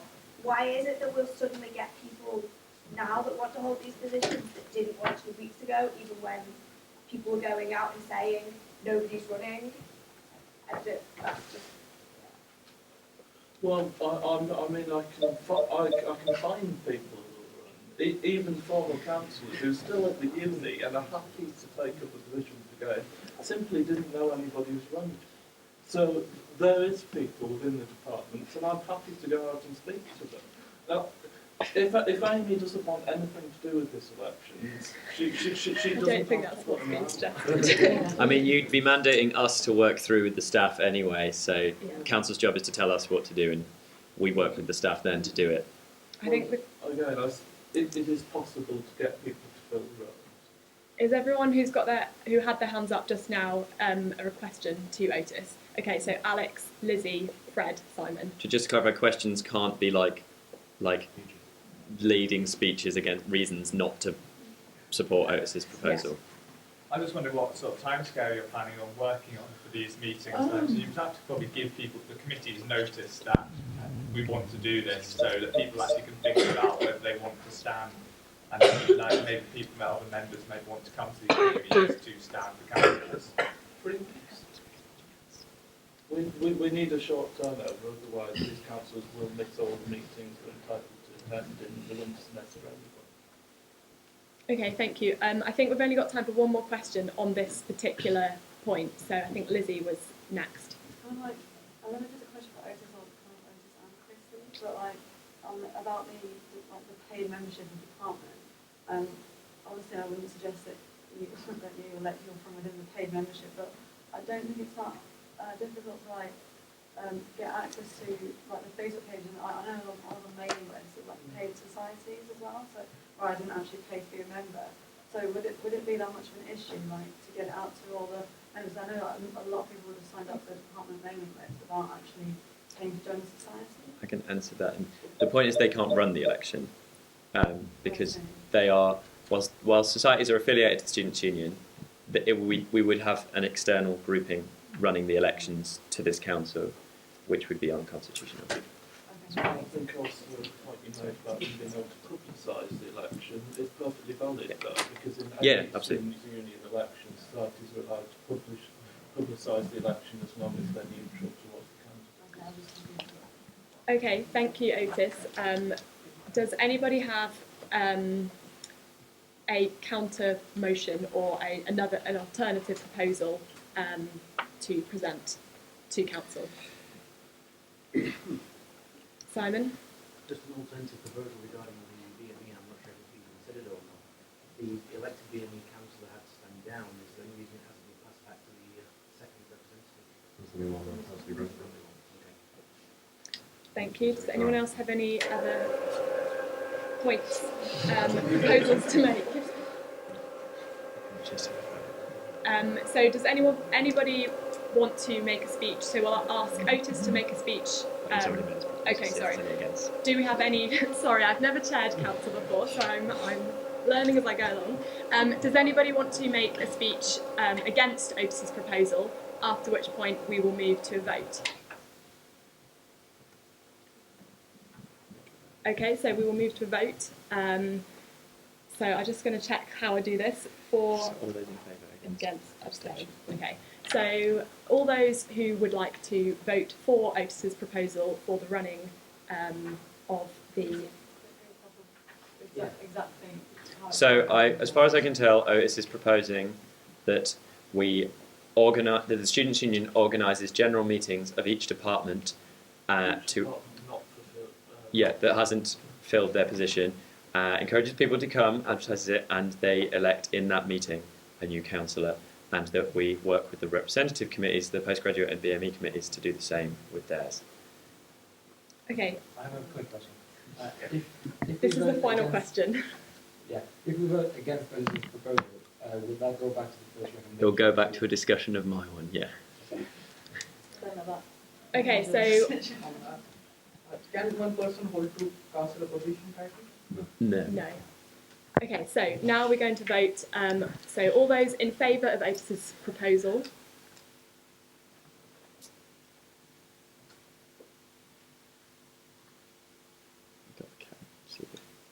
Hands high so CJ can count.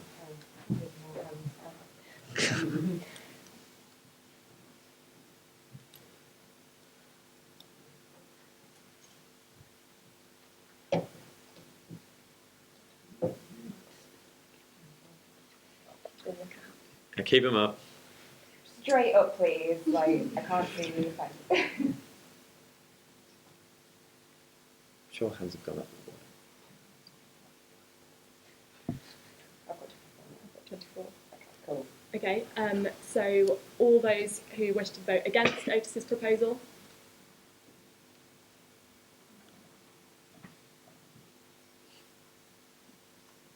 Okay, please put your hands straight in the air. Really Has everybody decided? We're going to count now.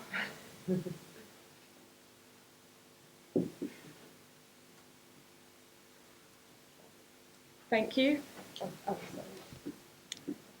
All those who wish to abstain from this vote.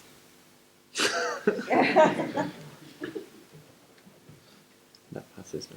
So that Otis's proposal is passed, and that will be what we do. That will be the way we elect the unfilled positions. Okay. If it doesn't work, are we going to try something else? If it doesn't work, it will come back to council to be discussed. There is one question here that I'm going to need to ask one of the people with a constitution or Amy. Are elections committee going to have to oversee the running of this, or officers? I think elections.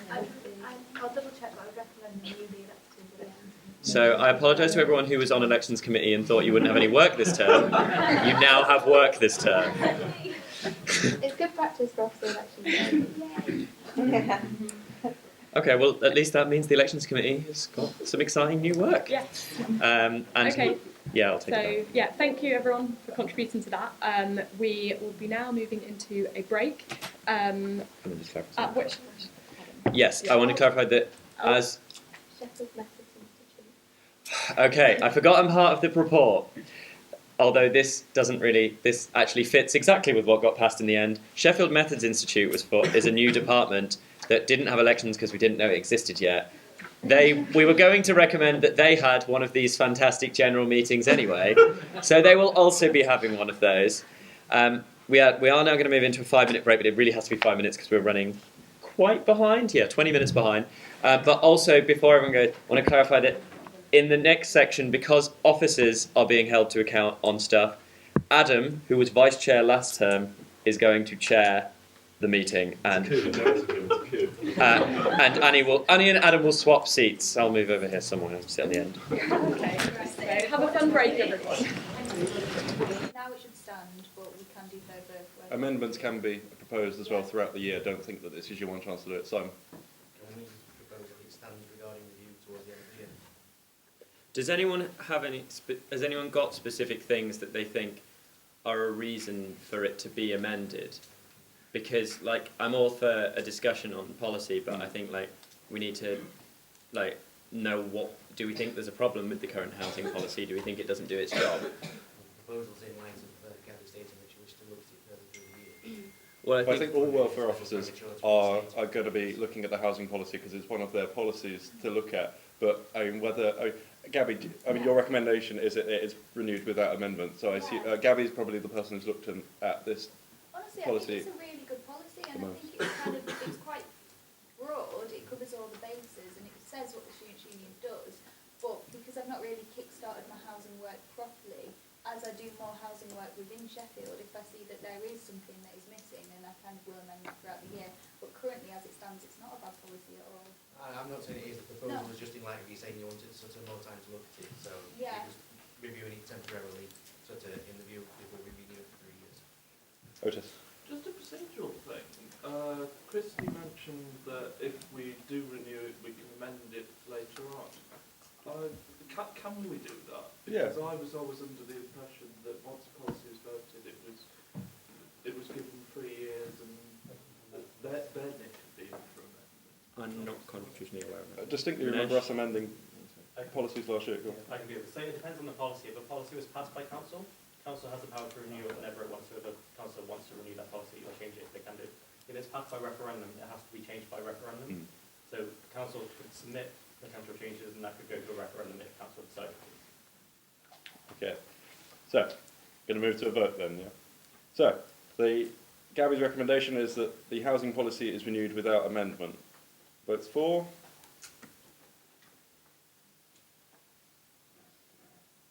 Brilliant. Negates the need for counting. Thank you. Votes against? And any abstentions? Brilliant. Next one, fund education not war policy. This is Manesh's. Slightly different from this because that didn't happen because of the demo.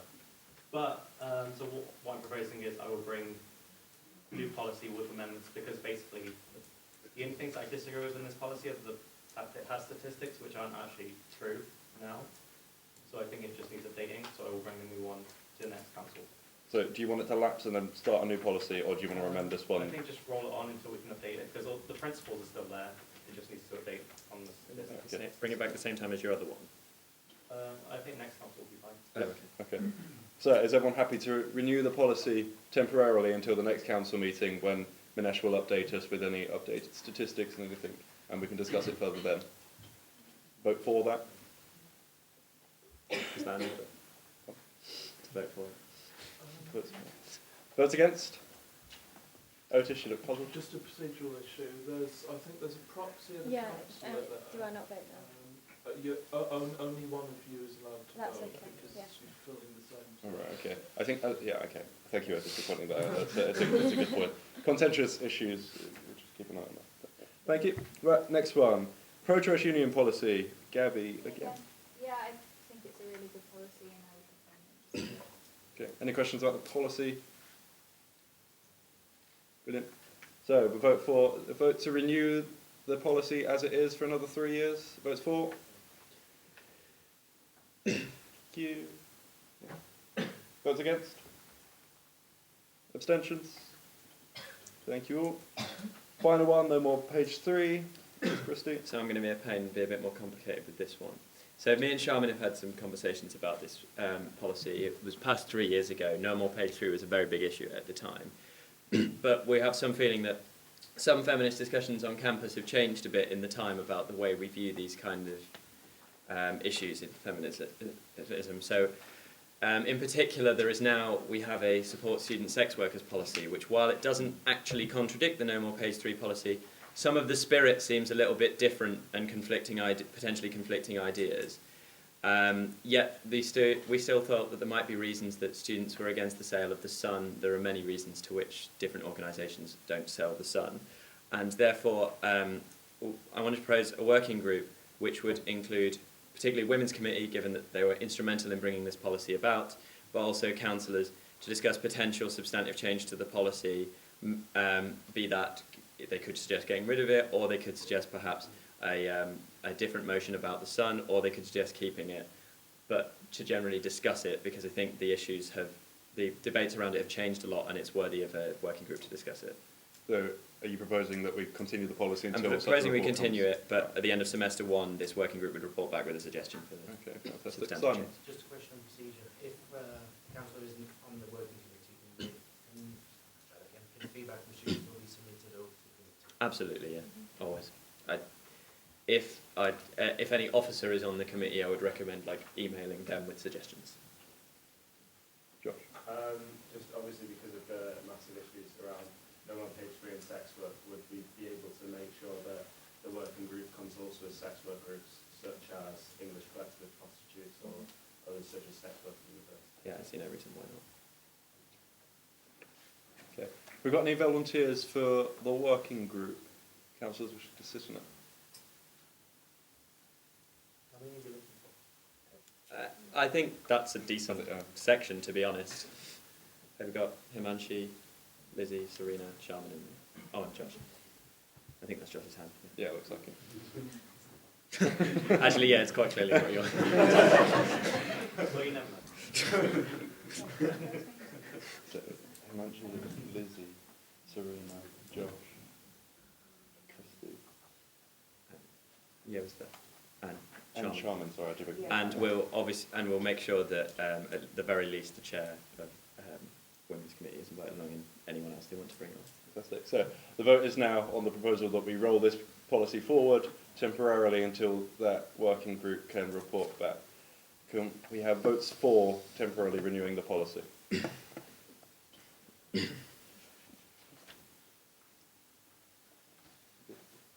Votes against? Abstentions? Thank you. So, moving on. That's all the policies. It's on top of subject. Yeah, great.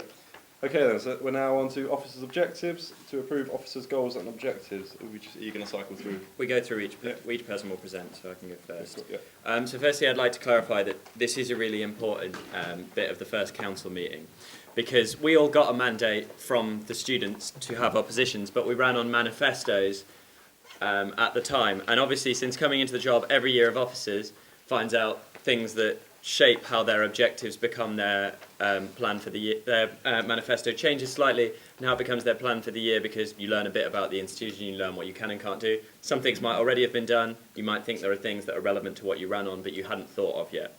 So it's really important that council looks at the manifestos and compares it to what we're proposing for the year. And if anyone wants more detail on any officer's goals, please do ask us, because these are just the headline things we have down. So firstly, on my own ones, I want to clarify that there's a couple of things that look slightly different in the policies. I'd say that my No Barriers to Education work ties very closely into my big campaign aim of a campaigning union. The work on free education, fair loans and a grant system is something that I'm still working on. It's become more relevant due to maintenance grants cuts, and tying that into the challenges for international students was a key part of my campaign at the time. Living wage is one of my policies that I'm working on in the Students' Union, so that will remain part of my work. And generally, combating oppressions is something I like to think I'd work on a lot. Other things came up in that campaign, so hopefully working on challenging some of the problems with Prevent.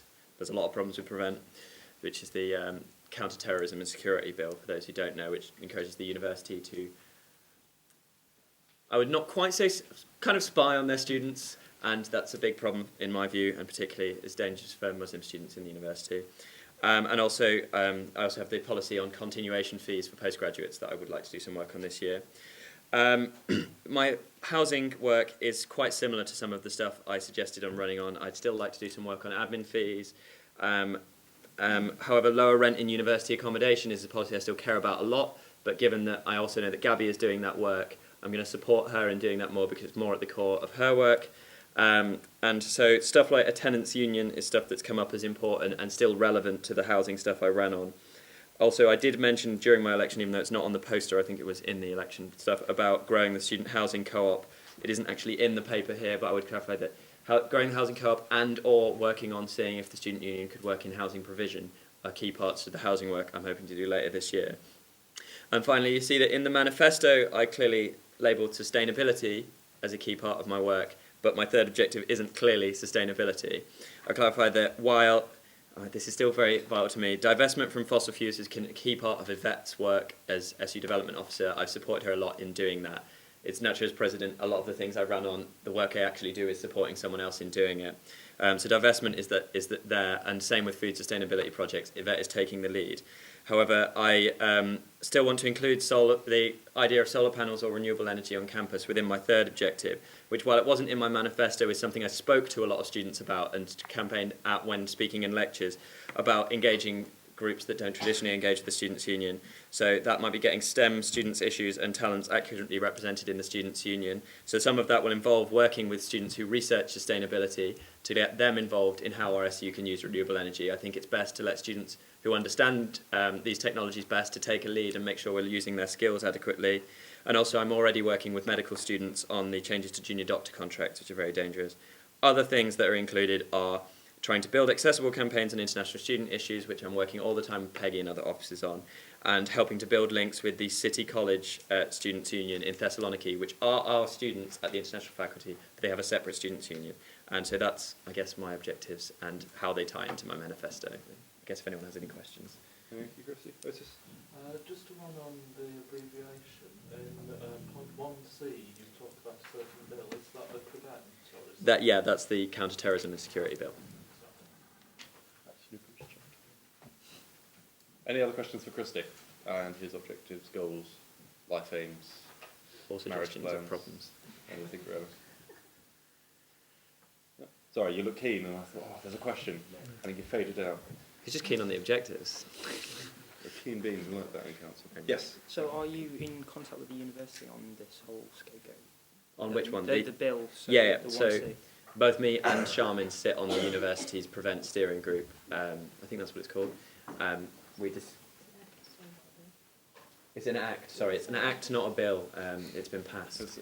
But yeah, so basically we already sit with them and work on it, and we're trying to balance between working with them to make sure it does the least harm here in its implementation, which I think the university are very on board with actually, and also making sure that we're working with NUS to promote the problems of the Act in general, and I think we have some of the people who did the Students Not Suspects NUS tour coming here very soon. Any other questions for Christy? Yes. I've got a question sort of more broadly. The development officer is advocating their manifesto to significantly reduce paper waste. Yeah. And yet in the education officer manifesto it said the introduction of free printing. So I was wondering how you were going to resolve that contradiction in positions and what yours were. It's a shame that Yvette isn't here today on that. I think Minesh's angle... Yeah, I guess so. Are you asking me as managing it? Yeah, well, I was asking you as sort of the figurehead of the organisation because it's sort of contradiction in positions in your team. Okay, well, I'd say that Minesh's aim in, as far as I know, and I think I've spoken to him a fair bit about it, in free printing isn't that hopefully students don't print out huge reams of paper. It's that we already... So if you read my, because I gave two pieces of paper with detailed proposals as well. So one was free printing and working towards reducing printing costs, but the other was also making the university free printing. So that was making sure assessments, students don't have to pay for the cost of printing out assessments, or whether that's making sure students can just have online assessments as being free from printing, as a form of free printing as well. So the two in tandem, so that we move away from excessive use of paper, but then getting rid of student paper costs as well. So for the meantime, while they have to print their essays, they're still going to have to print them, but they shouldn't have those extra costs, I think, is the key part. Thank you both. Yes. Yes, one of the goals of the development officer stated here is to establish a regular dining experience for students with a real junk food problem. May you elaborate on this? Sorry, Yvette's not here. Yvette will be presenting her goals next week. She sneakily tried to get away with presenting her goals and objectives. They're coming back next time. No. That was a slight divergence. But they're coming back next week. Yvette will be scrutinised. Yvette will be here in a couple of weeks' time, and then we can hold her to account and No running away.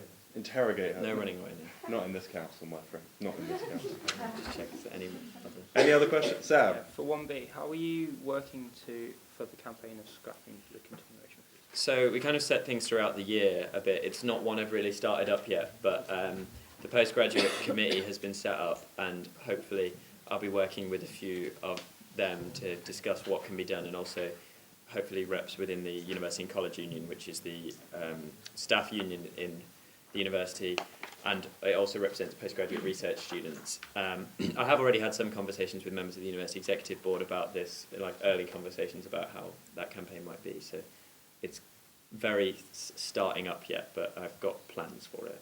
It is also just student union policy as well. Yeah. Scrap continuation fees, just to let you know if you're interested. Any last questions for Christy before we move on? Annie, you're next, the woman. You have to pass it. Oh, cool, yeah. So we're now accepting Christy's goals, objectives, life aims, like I was saying, political motivations. I don't know if they're accepting those.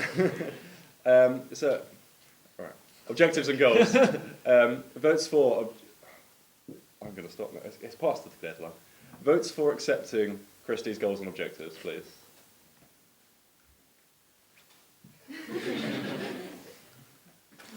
You know, I'm not voting. I just don't like. Thank you. Any votes against? Minesh? No? Not. Any abstentions?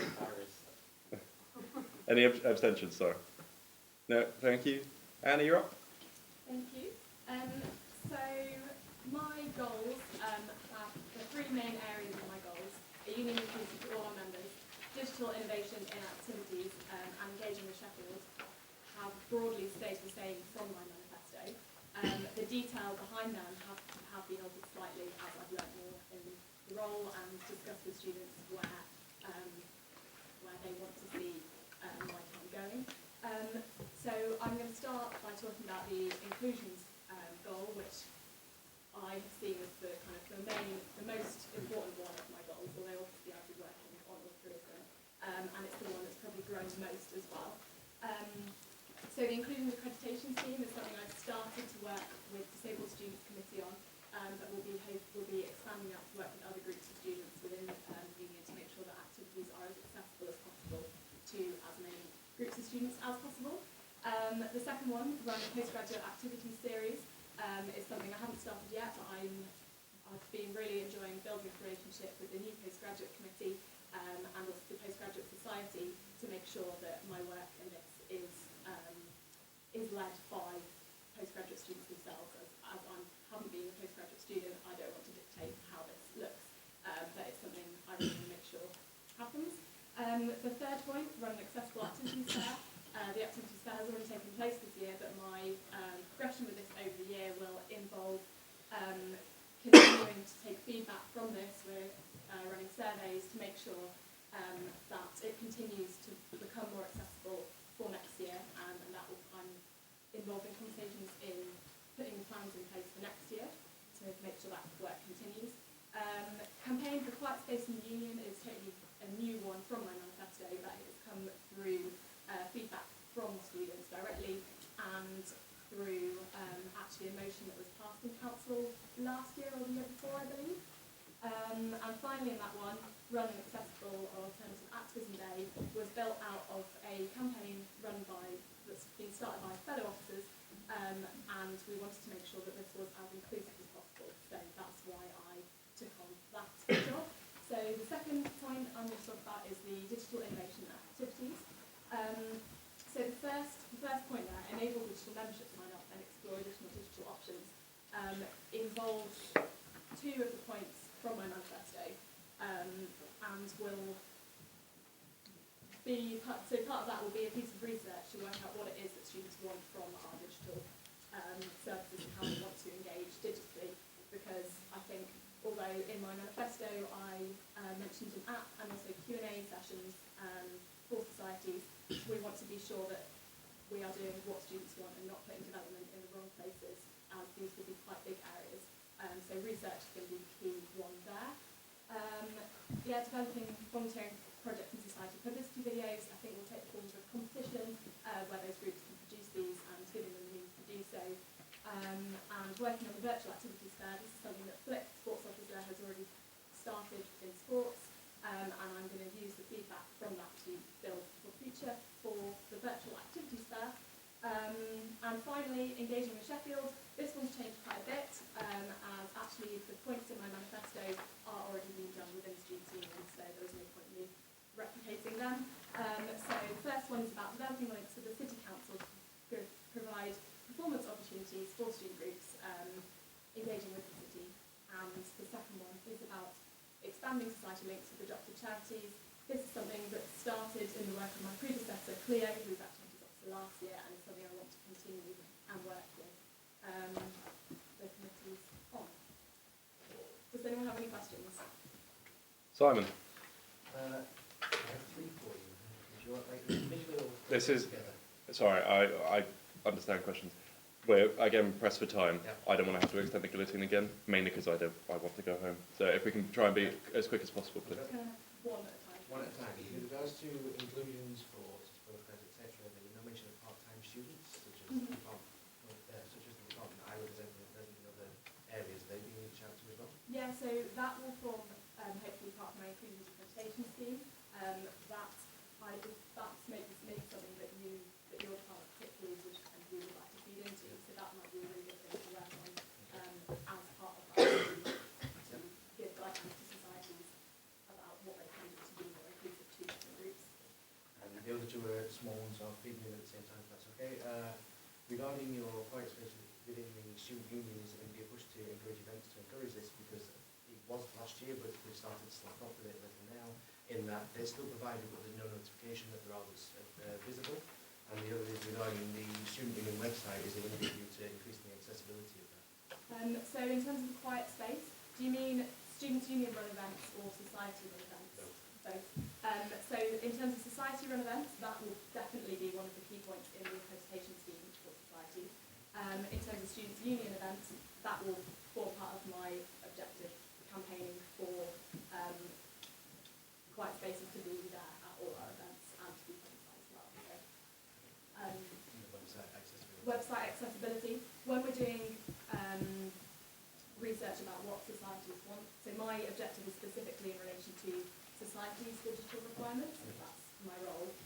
But if that is relevant there, those questions will be asked. But I think other than that, I won't be working on the website in particular because that's not really in my remit, but it is something that we will take into consideration in those questions. Does that kind of answer?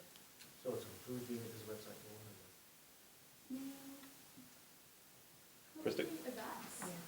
But I'd say primarily it's Yvette's remit, yeah. and unfortunately her objectives will be Yeah. presented next week. But please talk to me and Yvette after about that to make sure if you've got concerns you can put them. Thank you. Archie. Yeah, I was just wondering how you're going to make the activities more accessible. I can't really. I thought that was pretty accessible already. I can't think of the inaccessible. So we can thank Annie for her hard work and say well done. She already changed it for this year. You did think it was accessible because that was my main aim in putting it on this year, making it more accessible than it has been in the past. I think there is still a long way to go, and I've got feedback from students with pointers and things that were good to improve on. But I think it's a very difficult role due to the hundreds of people, thousands of people who attend. And if you'd like to talk to me more about how to make it more accessible, if you have any questions on that, I'd really appreciate any input. But if you felt it was accessible, then I'm really glad that you did. Yeah, no, I can't think of anything that I could possibly do. I was just wondering how you could make it more accessible. Thank you. Thank you. Any other questions for Annie? Okay. So, Council now moves that we accept Annie's goals and objectives. Votes for?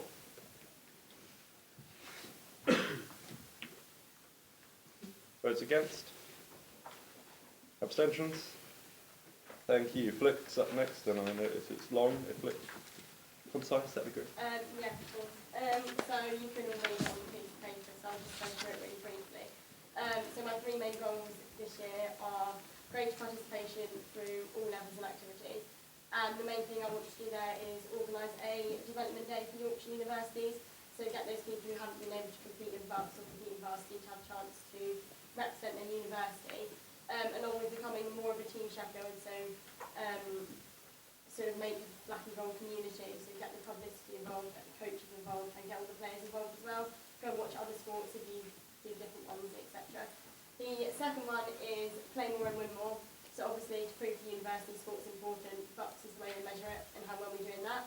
So I'm looking at ways in which we can improve our performances, along with costs, which my predecessor Johnny has done great work to get more money from the university, which is where you can see my manifesto, lower match transport costs in the transport budget. There's now a line where transport to matches will be getting subsidised for all clubs, which is why I haven't added it in here. And then barriers to break down. Wednesday afternoons was my bugbear throughout the whole of my university, so I'm working really hard on that. And then any other groups, such as women or international or students with disabilities who feel like they can't participate in sport due to some kind of barrier.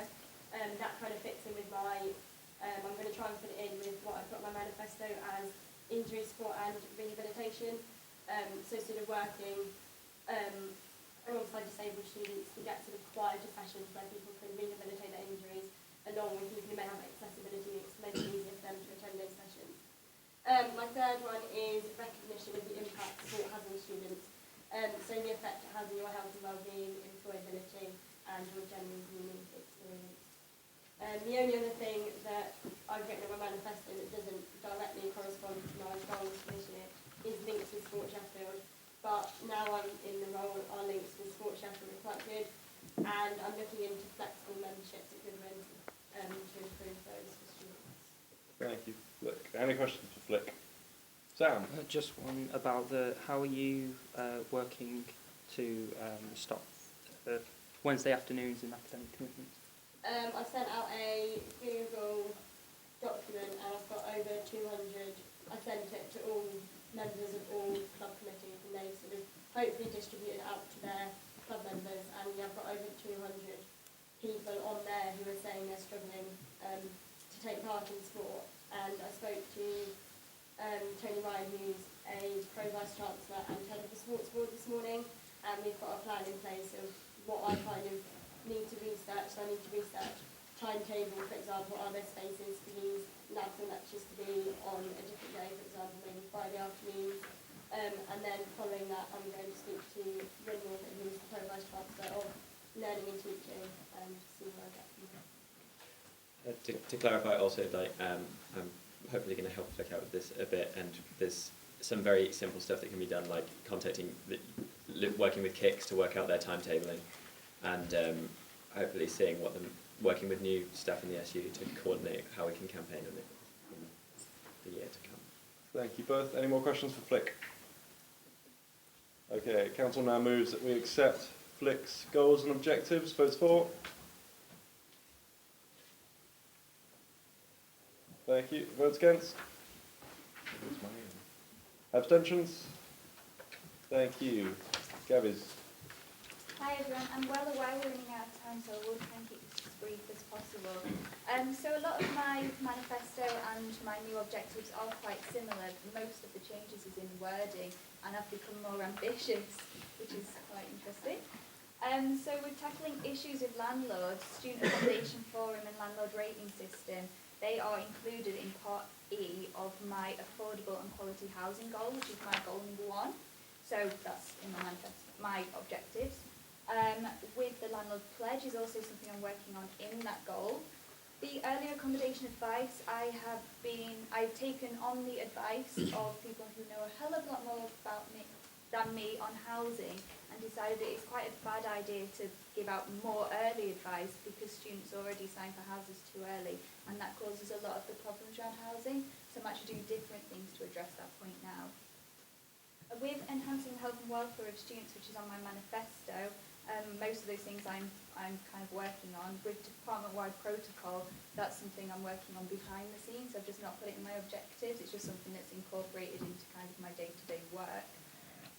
With the home-from-home events and bereavement support, if you look on my goals with the peer-to-peer mental health support, that's what I'm going to start with. And once I've got that really great peer-to-peer support base, I'm then going to diversify into having it for different things. So that's kind of my first step. Health advice wall is not included, but I guess if it's something that was key to all you, I could have a look into it. Ensuring that my voice is heard, making it easier to see what your officers have achieved, is one of the vet's core goals. So I'm letting her take the lead on that, and I will be there to support her and work with her on that. And weekly slots where your officers are present in the union for you. Now that we have a joint office, I'm kind of going to see how it goes, because I think we are more accessible now and easier to reach. So I'm going to see how that goes a bit, and then we can keep looking. So the biggest change is that I've become more ambitious with my housing and mental health goals. I've got more in there and it's a bit toothier.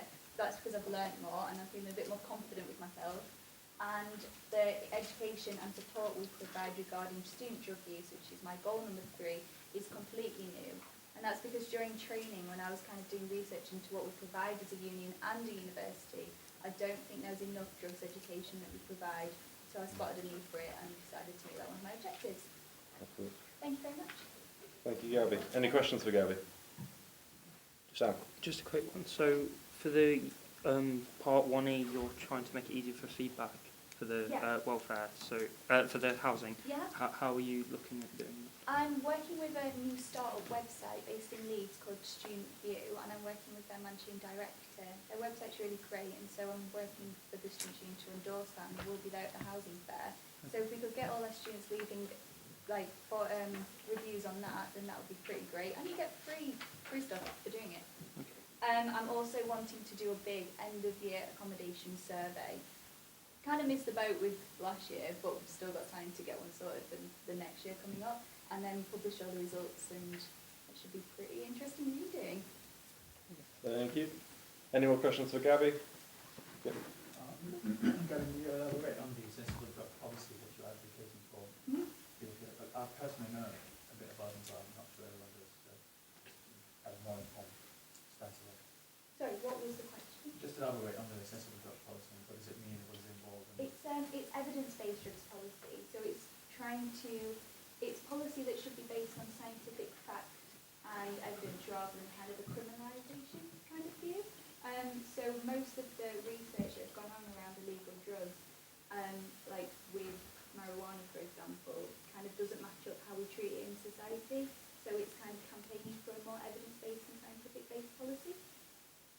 again, that student union policy already, the evidence-based approach to drugs. Yeah. So, yeah, Gabby is kind of obliged to do it anyway. Yeah. But Gabby is particularly keen on this. We're Really also the running second, yeah, only the second SU to have such a policy. Evidence-based. Oh, did you like that? No, I didn't, but Harry Matthews, Lib Dems. I'm worrying about the impartiality of the SU at the minute. You're worried about me being impartial. Let's not go there, Kristen. Peggy's up next. Okay, it's me now. There's nothing changed from my... I'm sorry, I'm so sorry. I got carried away with laughing and fighting with the president. Can we... Sorry, Peggy, I do apologise. The council now moves to accept Gabby's goals and objectives. Votes for? Votes against? Abstentions? Thank you. Peggy, apologies. That's all right. There's nothing changed from my original manifesto when I run for the positions. So now it's more like it's more like kind of detailed objectives that I've actually set in my objective plan as well. So I've got 3 main objectives. So first of all, student not migrants, and hopefully most of you in this room actually know that international students are still a migration target. And the Home Office doesn't really like us much. So on that category, it has about like 5 different detailed objectives in there, which is related to We Are International, which I would love to shape this in a stronger band, where a lot of our universities will start using it and start raising the awareness of the value of international students in this country. And Right to Rent Check, which is something that I work with Gabby at the moment. We have got a working group set up, because Right to Rent is going to roll up in next February, and we have kind of considered that this is going to show discriminations against students who appear for them. So it's not just international students, but any kind of students who might kind of say, oh, you might be from an international background and stuff like that. And provide equal access for asylum seekers and refugees. That's something that I've been working on exclusively with Amnesty International and Students Action for Refugees as well. So the next one, which is on obviously stopping government from implementing any new rules that target any international students, because this is the trend of how the government, it seems to be like inclined on implementing a lot of new rules against our international students. And last one under this category is to encourage the university act as a UK guarantor to the students. And I've been working on this at the moment, but if you want to know more about it, let me know. Sorry, Peggy, I'm loth to interrupt you, but just on the next 2, could we just have brief overviews of the entire thing rather than on each point, just because I'm really worried about time. Thank you. The second one is the same, like it's to boost the employability of students and assist them in the career planning process. So it's pretty much about raising the values of international students in the employers in the UK, and also help to support some of our international students in finding jobs, and also our postgraduate students as well, related to employability area. And third one, which is Students' Union as the second home for all international students. It's mainly helped to develop leadership program for our international students to kind of put themselves forward for leadership positions, and also promoting the understanding of cultures between home and international students. So to kind of like expose them to different cultures and stuff. And rebranding Warwick, and that's all the stuff that I've been doing. And Warwick is 21st till the 29th of November, a bit of a shout out. So hopefully you can see some difference by then. And ask me if you have any questions. That's it. Thank you, Peggy, for that wonderfully brief overview. Any questions for Peggy? Simon? Just a quick clarification on what you mean as a UK guarantor.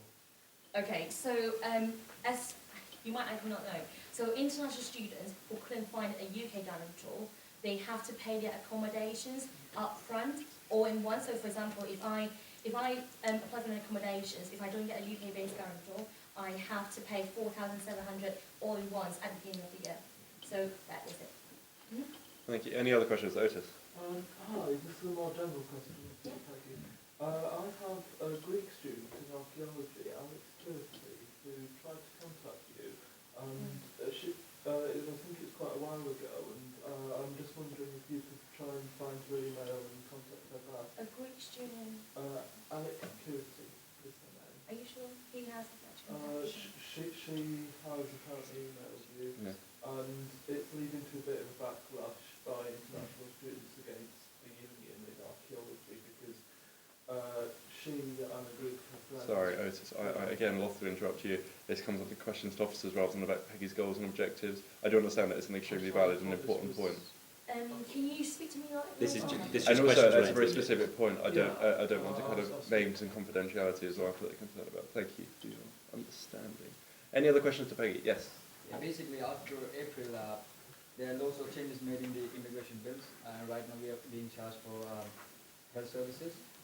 So are you guys campaigning against it, or are you guys doing something against it? Well, so I'm going to be quite honest with you because this has been passed by the government and it's not likely to be changed by the government in the next however 5 years when the government is imposed. So I'm not going to, technically I'm not going to be actively campaigning about this, but I will be campaigning against a lot of new stuff that's been coming because I don't think I should have wasted time, not like wasted time, but have spent time on something that the government have actually passed and it's not going to change in the next 5 years. Saba, just to clarify, so obviously, one, if you want the SU to campaign on that, you can put a policy to council and tell us we have to. Also, if you don't want to go through that, you are more than welcome to. Peggy has so many international student issues to deal with right now because of how bad the government are. If you want to do something on the NHS, international student campaigns is also in my objectives, and I'm not the president of Home Students, and I shouldn't be. So please, if Peggy hasn't got the time, come to me and discuss it with me at some time. Minesh? Also, a large part of what we do is support student-led campaigns as well. Yeah. So if you want to run a campaign, let us know. We can provide tons of support with that, even if we're not doing it ourselves. Absolutely. Yeah. Okay. Any other questions for Peggy? Thank you. Okay. Council now moves to accept Peggy's goals and objectives. Votes for, please.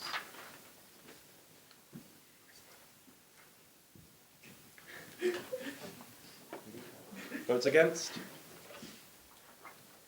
Abstentions? Do we minute that? That's the Christie abstain on Peggy's objective. Okay, thank you all.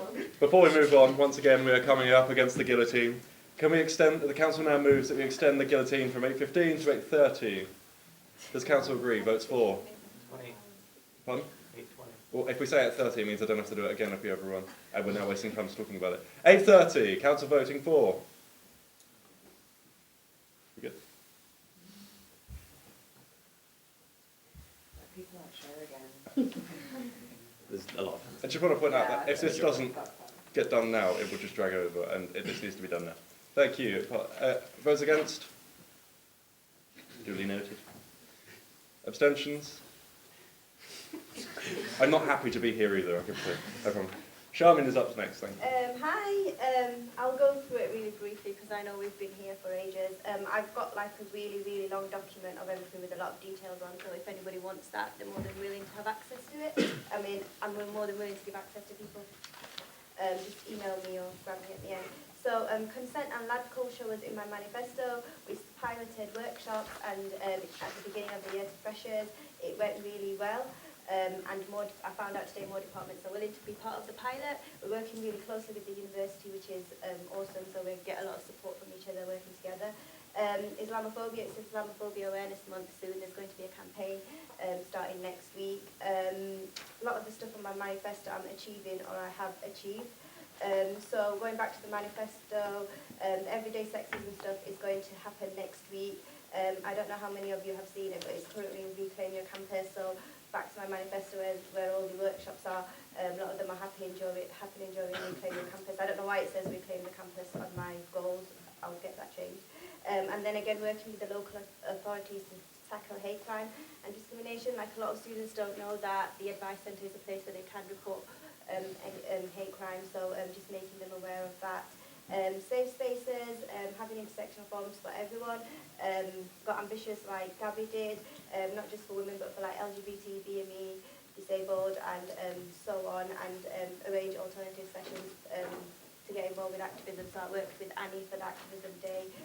Leadership, Women Leading the Way is on Saturday. There's only a few more tickets left and we've sold a lot compared to the previous year, so if you want any tickets, please do purchase them. It's on Saturday. Feminist Fridays are back. The BME attainment gap is something we're continuing to work on because BME students are 56% less likely to achieve a 2-1 or a first compared to their white counterparts. So it's something we're working with the university. celebrating Black History, LGBT, Women's and Disabled History Month. So Black History was last month. We also launched Black History this year nationally alongside some other students' unions across the UK. Disabled History Month is next month. So lots of plans on the way. Internationalism, we did a candlelight vigil for Black Lives Matter. There's the co-founder of Black Lives Matter from Canada is coming to Sheffield to give a talk on Wednesday, so everyone's welcome to come. The Ignorance Box will be here next month. Feminist Fridays are back. And then again, where I've put continuously campaign against sexism, LGBT phobia, ableism, racism and Islamophobia. So during every Liberation Month, to launch a campaign working with the Liberation Committees, and just to know everything I planned in my goals, I did get feedback from the committees I've buddied up with, and I also spoke to certain societies and about what they would like to see. Thank you very much, Sharon. Any Sorry, questions that for was Sharon? really long. Am I allowed to ask? Oh, I should think so. What is the ignorance box? So sorry, I should have clarified that. So like when I came to university, I realised that a lot of comments made to me were just ignorant, or people didn't realise that they were offensive. Yeah. It was really different from what I experienced in school and sixth form. So like just like if you suffer something, like anonymously post it in the box, and then it can be displayed in the students' union, and then someone can go cast it and be like, okay, maybe that wasn't acceptable, because sometimes people don't always mean it in a really nasty way. So just to raise awareness. Any other questions for Sharon? Yep. Yeah, regarding the issue of Syria and the international bit, does that include advocating to take a certain position in the practice, or just merely raising awareness of the Raising awareness and working closely with Peggy, because she's doing a lot of stuff on the whole refugee crisis, and the university are doing stuff, and just working alongside that. So no politics involved in this bit? Pardon? No politics involved in political debates or advocating a certain position? Or no, it's just to raise awareness about the people suffering there and the victims. Thank you. Any other questions for Charmin? Brilliant. Council now moves that we accept Charmin's goals and objectives. Votes for, please. Votes against? Abstentions? Thank you. We're now going to move on to Manesh. I want to clarify that I've abstained on Peggy's for a joke. Please don't do that in future. Peggy's objectives are wonderful. That's not public apology. I'm sorry. Wasn't sung, it's not good enough. Manesh, please.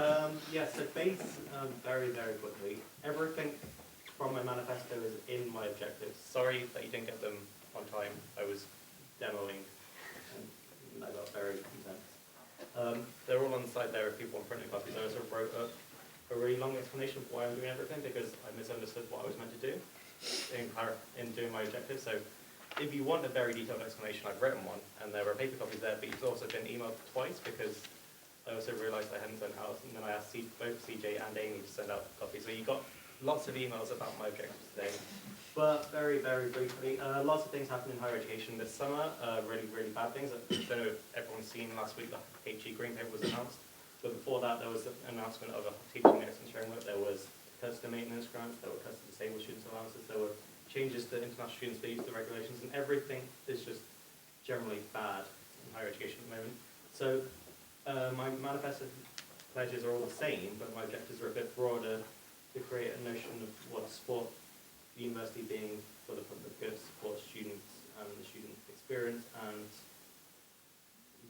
give everyone a better education broadly. Feel free to ask any more detailed questions, but everything is written down and explained. If you have any questions, feel free to email me if you have any later on, or if you want to work with me on anything as well. Thank you, Manesh. I noticed in your manifesto, one of your key policy pledges was free printing. I just wanted that coming on, because obviously I know how important policy pledges are to you, and it would be terrible if you had to renege on one. Am I back to due doing the to, chair now? due to yeah, sorry. It is still in here. No, I know, yeah, that was why I was pleased to say that you'd committed to it. And it'd be terrible if the university kind of backed you into a corner on it and said you couldn't do it. I mean, that'd be outrageous. Sorry. I feel like there's some public beef going on, so I'm going to hand Adam back the chair. If you want, you can occupy my office and like have me got a good one. I'll write a song. We all share I'll an office. Yeah, just so not on the Please don't occupy our office. No, I understand there might be vulnerable people there, so that would be a terrible thing Should to we do. explain the context? I'll explain the accept context. Minesh council- occupied Nick Clegg's office. Adam loves Nick Clegg. Minesh doesn't. That's the context. Christy summed it up really well. Okay. The council now moves that we accept Minesh's goals and objectives. Votes for, please. Votes against? Abstentions? Are you sure, Christy? I'm sure, yeah. Just remember that, Peggy. He singled you out. Okay, next thing on the agenda is minutes to receive. You all received the minutes of the Student Executive Committee. We're just nodding these through because you received them. You read them. Well-thumbed copies, I'm sure. Wonderful. Any questions on them? Great, brilliant. They're really exciting meetings. Trustee board minutes. You all received these minutes as well. Any questions on them? Flying through them. Finally, questions to officers. Any questions to any officers from anyone on anything? Sam? So for Minesh, how are you working against the exam reset fees?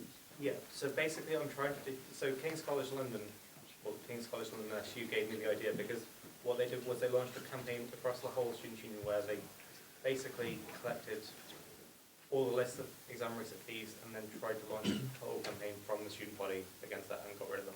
So I'm just going to copy what they did, basically, but partly to hone on things, factors like the university said it would get rid of all hidden costs in 2012, it hasn't. So the university has a policy against hidden costs. Exam reset fees are, I would say, hidden costs. It's hard to argue, but I would think it's justifiable. But like basically tying in the notion that education is a continual building process and that we shouldn't give people checkpoints to their education just because they might fail one exam. And I'm going to probably take it to learning and teaching committee after running a campaign about it. But it will be strategic if you want to get involved. Thank you for an informative answer. Any other questions for any officers on anything? Anyone? Brilliant. There was no urgent business. Next meeting is 2 weeks' time at 5:15.